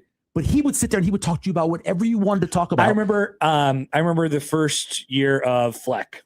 Oh, Fleck, the suit, Fleck the tight suit. with this tight suit. Yeah. And we were at McCormick Place, I think. Yes. And it was that big hallway. Do you remember the food? And he did 15 minutes with everyone. Everybody. With everyone. Do you remember the lunch? No. They had Chicago dogs all set up. They had the hot dogs, the pickle, everything for you, the salt, all laid out for you to make your own hot dog. Yeah, I guess I was doing the midday show. Maybe I didn't have lunch or something like that. Or maybe I wasn't. I remember walking over there. This is when Lee Barfnick wasn't talking to me. And I remember walking over there with Lee, and he's next to me. And he goes, how's it going? And I go, it's going pretty good. That was it. It's a long walk, by the way, to where we were going to eat. And we were walking next to each other. And it was the most uncomfortable thing. And I loved Lee, but he just was mad at me. And because I did something. Anyway, so I'm walking and we just didn't talk the whole time. It was the most uncomfortable So that would have walk. been 17. Fleck's first year was 17. 16 or 17. So my Well, first because it wasn't 16, because 16 they didn't go because Sam Fultz had just passed. So I think it was 15, right? Has he been there? He's only been there 8 years. 8 years he's been there, right? Oh no. I think that must have been 17. I think you're right, 17. Because I remember I was with the paper. The plane landed in Chicago in 16. Oh, we were driving, and my phone rang. I was like, yeah, whoa. We were driving and we turned around. Yeah. But we still went. We still did shows. Oh, did you really? It was so weird. Yeah, we didn't. We had just had Sam on. We had him on 2 weeks before because he was the preseason punter of the year. Yeah. And we had him on, and Sasha called him, and we had him on and talked to him for about 20 minutes about kicking balls over the farmhouse and trees and stuff. Mm-hmm. And then when it finished, I was doing the next segment. I looked over and I saw Sasha on the phone, and I asked her, I'm like, was it a caller? And she goes, it was Sam calling to make sure we got everything we needed. That's awesome. And making sure that we were good. And I remember, and then when he died, when it happened, it was on the message board first. And I remember Sasha was in the front seat, I was in the back seat. And I was telling her what I was reading on the message board, and she was just crying. Yeah. Because that little experience she had knowing him was enough. It was to make you feel. It was one of the most shocking. I mean, stuff like that just doesn't, obviously, thank God, things like that don't happen. But the way it rolled out, we were just in that position of social media and stuff where it was slow. It's rolled out over the course of like, I know, and you're like, you don't want to believe it. Don't want to believe it. This can't be real. This can't be real. That's what it was over a very short period of time when Kobe died. Oh, I was like, yeah, no, this is not. Remember, and all the rumors. Yeah, and that was, so my sons don't watch any sports at all. Luckily, at the time, for me, selfishly, their friend Finn was over, who was a huge sports fan. And so Finn came over and asked me what was wrong. And I told him Kobe Bryant had died. And he came and sat with me and we watched it together because he knew who Kobe was. Yeah. And I remember thinking, this kid who Finn might have been 10, something like that, is experiencing something, like we did with something huge. Like with us, it was the Challenger explosion and stuff like that. He was Reagan getting shot, Pope getting shot. He was experiencing. And I looked over at him and I thought, man, this is this moment right now. He will remember this. Yeah. For forever. Yeah. All right. You guys have thoughts on the original topic of conversation. And we definitely will get to some of those right when we come back on Happer and Schaefer on 1620 The Zone.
Happer and Schaefer on 1620 The Zone.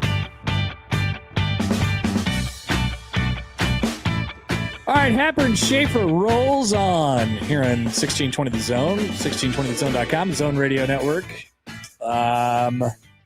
Let's see here. You know about our Road to Wrigley sounder, which you may hear, the Harry Carey sounder. It's just a reminder to go to 1620thezone.com and get signed up for our Road to Wrigley, presented by Union Bank and Trust, member FDIC. Okay, so a couple of responses to the original question from you all, which was, what bothers you about Matt Rule? Is there something in particular that it is? Here's John. This is just from the text line. Hey guys, my take on the annoyance with Matt Rule is that he doesn't actually stand for anything. His philosophies and his emphasis are constantly changing. The one thing that you kind of guarantee with Rule is that if he says he believes in something, he will violate that. And he showed us that right away several times in the Minnesota game in game 1, and he keeps doing it. I would say that this is nothing that, again, we pay a lot of attention to Nebraska coaches, but staffs, programs, and coaches traditionally will change their motto mantra each year to reflect the year and the team. Not their basic stuff, but they would always have something. They're trying to win. That's what he tries to do. Yeah. He tries to get you something new for both the players, the 3-point thing. Yes. They did all that. They try to do that as like a motivational tool. And I don't know if it's as effective anymore because we have a different group of athletes. We now have a closer professional football. What did he say to Sam a couple of weeks ago in the story, about, because remember 2 years or 3 years ago, it was we want to get the respect We back. want to make them fear us. And this year we want to make them fear us. Yeah. It's always a motto. He always has something that he goes to, and most coaches have that. He's not the only one. Admittedly, there's a portion of that I do agree with, where I do wish, what I thought that they were getting with Rule was exactly what he was at the previous other 2 college stops, which was at Temple and Baylor, and they built it in a very specific way, and they did it carbon copy, really, both times. And that didn't happen in Nebraska, I think, for an appropriate reason, which is college football dramatically has changed over that period of time. But I do wish there was something to sort of hang on to, of like, oh, this is what I should expect. I asked him this last year, and I still believe this is true. The issue was he didn't have a unusual year 1. What he came in year 7, right? It was 6, because you'd had the struggle at the end of Riley. You had the 4 years or whatever of Frost. He wasn't walking in with an expectation of this is his year 1. This is a continuation of not making bowl games. That's how he said that's how he approached it. And I think that he said, I'm going to do what I do. But then when it didn't happen right away, he kind of panicked a little bit, because, again, it wasn't year 2, it was year 8. And so because of that, I think he kind of lost his way. Do I think he's back to that in a way, as much as you can be? You look at this high school class they're trying to get for next year. I think they're actually trying to get back to that. I agree. Although they do have, is it 19? 22. They have 22 portal guys in the 2 deep. So once they get through that, we'll see what happens. Something changed. Whatever. We've talked about this a lot on this show, whether it's during 23 or after 23 going into 24, and maybe you can, correspond it with the arrival of Dylan Raiola. Timelines just changed. Mm-hmm. Expectations changed and stuff like that. And they did a whole bunch of things surrounding that. So I asked him if it's a reset earlier this year. He's like, no, well, tweak. Tweak. No, it's an absolute reset. Feels like a reset to me. It's a reset anytime you... And that's good. I don't think that's bad. I think that's good. And I get why he wants to say that it's not, because, Reset's fine. It's not... The word is rebuild, right? You don't want to say that. You don't want to rebuild. Yeah. But reset is fine. Especially for these young kids. How often do you guys reset your EA Sports thing? Oh, you're man. constantly I resetting, right? Restart. People restart, reset. That's what you're doing. That's what the young kids do. It's no problem. But if you replace both coordinators, it's called rage quitting. In the course of 18 months, you just hit the button. Just rage quit. You replace your offensive line coach, your defensive line coach, your defensive coordinator, your OC. It was only 4 games the year before that. You replace your special teams coach. That is a reset. Texter YouTube Aaron in Papillion says, I think a lot of the people saw the extension and think that it was not needed because Penn State was not going to hire him. He had not shown that he deserved it. I never thought they were going to hire him. Yeah, I don't know. People get bothered about the extension and the buyout and all that stuff. And I do, obviously right now it is seemingly prohibitive in him being fired. Like that, You're stuck like Chuck. That is one of the reasons that he's not going to be fired. The main reason that he's not going to be fired.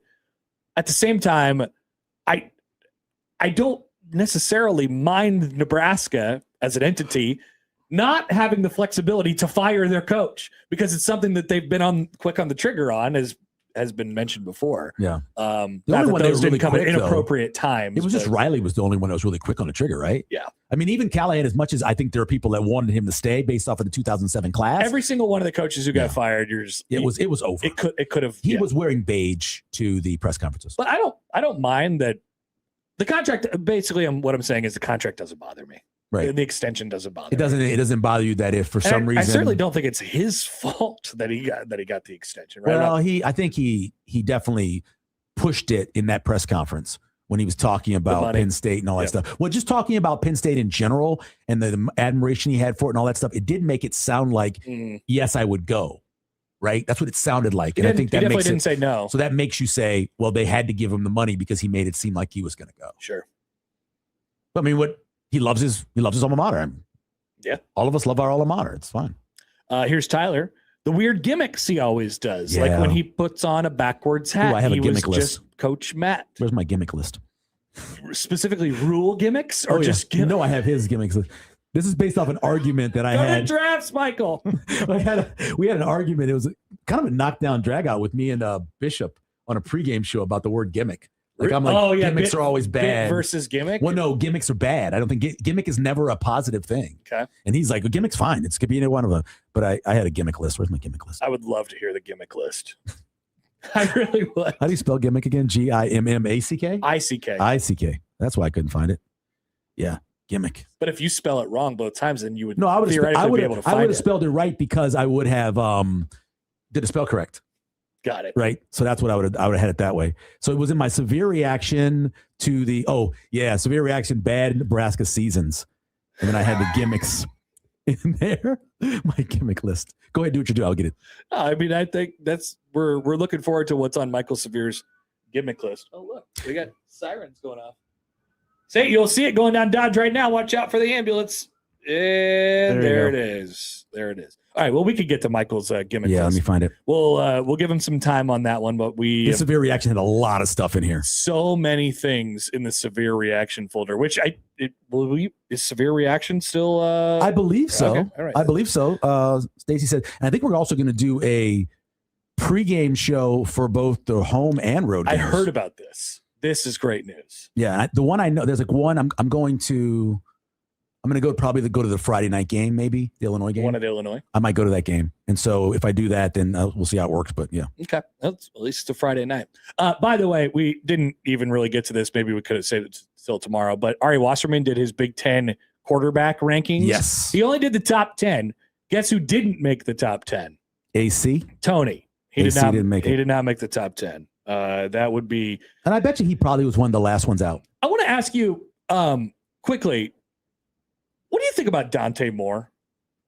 Is Dante Moore going? Like, are we going to watch Dante Moore have a great season this year for Oregon? The talent, right? One of the most experienced. He's very talented. Defensive line. Their defense can be really good. He's got a bunch of talent. The question is the offensive line. Yeah. But I've seen him make some really poor throws in big games. He is one of those guys that I watch, and I'm just like, ooh, there's something about it that I'm not. Because he's not that big. Maybe that, but the throws, throws outside the numbers. I can't completely get all the way on board with Dante. No, Moore. he is a top 5 draft pick based off of what the league is now. He's a bigger Kyler Murray for a lot of people, and so I think that he has that talent. But I don't know yet if he can get you over the top in a really big game. Quick gimmicks. Hold on. Just save that for we'll do that for the final segment, and then we have Julian Sand, Jaden Mayava, Damon Williams. I would put Mayava. I believe in terms of potential and what he could do this year. I think Mayava is going to have a huge year. Numbers wise, I think they're going to, even though they have a tough schedule, they're going to win a bunch of games.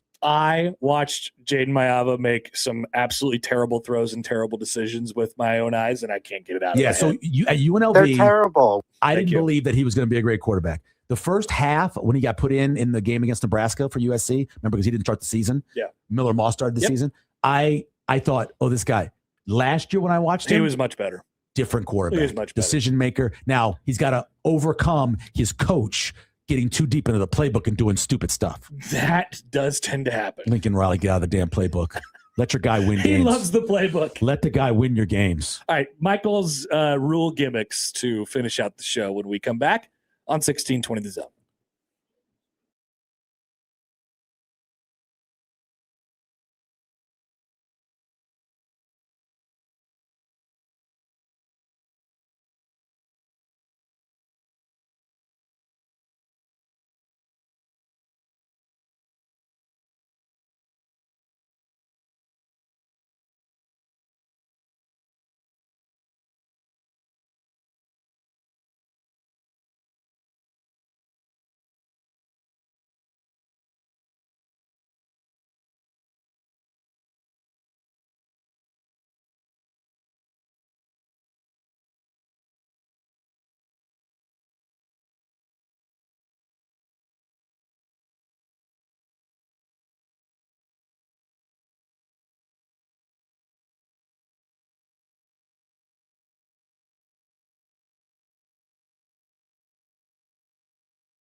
You're listening to Happer and Schaefer on 1620 The Zone. All right, final couple minutes today on Happer and Schaefer on 1620 The Zone, 1620thezone.com. Michael Severe is with me today and tomorrow. Joey here, as always. Okay, Michael's list of rule bits. Man, this last Severe Reaction had a lot of good stuff in here. Like I had top 3 questions for Nebraska after the game. Is Matt Rule up for the job? I always say, is the new coaching staff ready to compete in the Big Ten? And do they have enough Jimmies and Joes? So this is after Utah game. Oh. Or maybe this is the Iowa game. It just says Severe Reaction plus Nebraska bad endings. So this would be Utah because I did a thing about bad endings and compared it to years where coaching's either got fired. I'm so with you on or this. You changed all the coordinators. Yeah. How it feels at the end of the year. This is an important moment to capture, by the way. The after the last game of the year, bottle it up and then remember it. So after you're all hyped up in September. 68, 2002, 2007, 2017. Terrible. 2021 and 2025. Just awful. Last 3 games outscored 121 to 48. That's terrible. Combined in all of those years? No. That's just 2025. The last 3 games, 121 to 48 was the score. And you go back to 1968, they lost to K-State and lost to OU combined 59 to nothing. I figured the second number was going to be 0 because, when you were getting blown out in that day and age, you weren't scoring any points. You were not. So here's the big, I called it big words and or gimmicks. Okay, the bits. Gonna be the most feared team in the Big Ten. Yeah. Gonna win the fourth quarter. Matter of fact, outrush everybody in the fourth quarter. Yeah. Gonna build a team along the line of scrimmage. Big in year 2. The 3-3-5, the jack. We're gonna put the jack on the field. The jack's gonna do all kinds of stuff. Yeah. Chasing 3. Yeah. Oh man. Oh, I forgot about that one. That really irked people. Then Rule podcast. Yeah, people care about the podcast. I don't care about the podcast. McAfee appearance on there as well. What? McAfee appearance. That should be there. That should be there as well. I don't have it on here. Pair it along with the podcast. That should be on there. And then the last one was Coach Matt. Backwards hat. Something, and I think this is something to this, I don't know this level, but coaches do across college football to change it up, to motivate their players. But for whatever reason, they win with it, and he hasn't won enough. In 2002, the end of the season, the last 3 games, Nebraska lost a combined 104 to 49. Oh. In 2007, Nebraska allowed in the last 3 games 172 points. No, I bet 17 was the worst out of all of them. 17 allowed 166 points. Okay. 166 to what? I did not do that. They lost to Minnesota 54 to 21. Penn State 56 to 44. And then Iowa 56 to 14. Well, because remember that Penn State game, they came back. Yeah, they were down. They were blown out. I think they were down 35-0 at halftime. Stanley went off in the second half, didn't he? Well, Tanner Lee Morgan had a concussion. In that was that game, right? Oh, okay. So he missed the second half. They put of up that game. Huge numbers in the second half, but they scored a bunch. But they gave up 166. And then in 2021, of course, lost the last 6 games. Lost 26 to 17, 35 to 28, and 20 to 21. Those were closers. But after each one of these, something big happened. A coach got fired, coordinators changed, and at this point, we didn't know what the changes would be. But you knew, as bad as 25 ended, there had to be a big change. Was it going to be the head coach? Nope. It had to be a bunch of other places, and it was. We knew it was going to be. Well, I guess we didn't know exactly what it was going to be, but odds were going to be that it was the defensive coordinator at the end of last year. That's for sure. Yes. That's the biggest one, right? O-line coach. Which may turn out to be the biggest one because of the exchange of It could make the biggest difference. Here's your thing you were talking about. Deep passing issues. Nebraska went over the course of the last, I think, 6 games total. They only completed 3 passes over 20 yards. They were 1 of 8 versus Utah. And I would imagine not very many of them had that many yards of air yards. Right, exactly. And these are all air yard passes. Oh, okay, air yards. These are all passes over 15 yards. Not caught run, but because they do that on that StatCast. Yeah. They have it separated. So that was what I had on that list. Yeah, I had a lot of stuff in this. You have a lot of lists, my friend. Doug in Idaho says Hell on Wheels. Add that to the list. Oh, Hell on Wheels, yeah. Going to be Hell on Wheels. Hell on Wheels, baby. That was the one that got him last year. Yeah, and I let me tell you, I was right there. One of the biggest mistakes. You agreed. You were like, they are going to be Hell on Wheels. I thought they were going to be much more athletic, and I thought those guys who played the year before were all going to take a step forward. In theory, they create some chaos with their athleticism. And you know what happened? They did not. Did not. They did not create that. Did chaos. not happen. All right, that is going to do it for us today. Michael, thank you for being here. We'll do it sir. again tomorrow morning. If you missed anything, 1620thezone.com is where you can find it. The crossover is coming up next.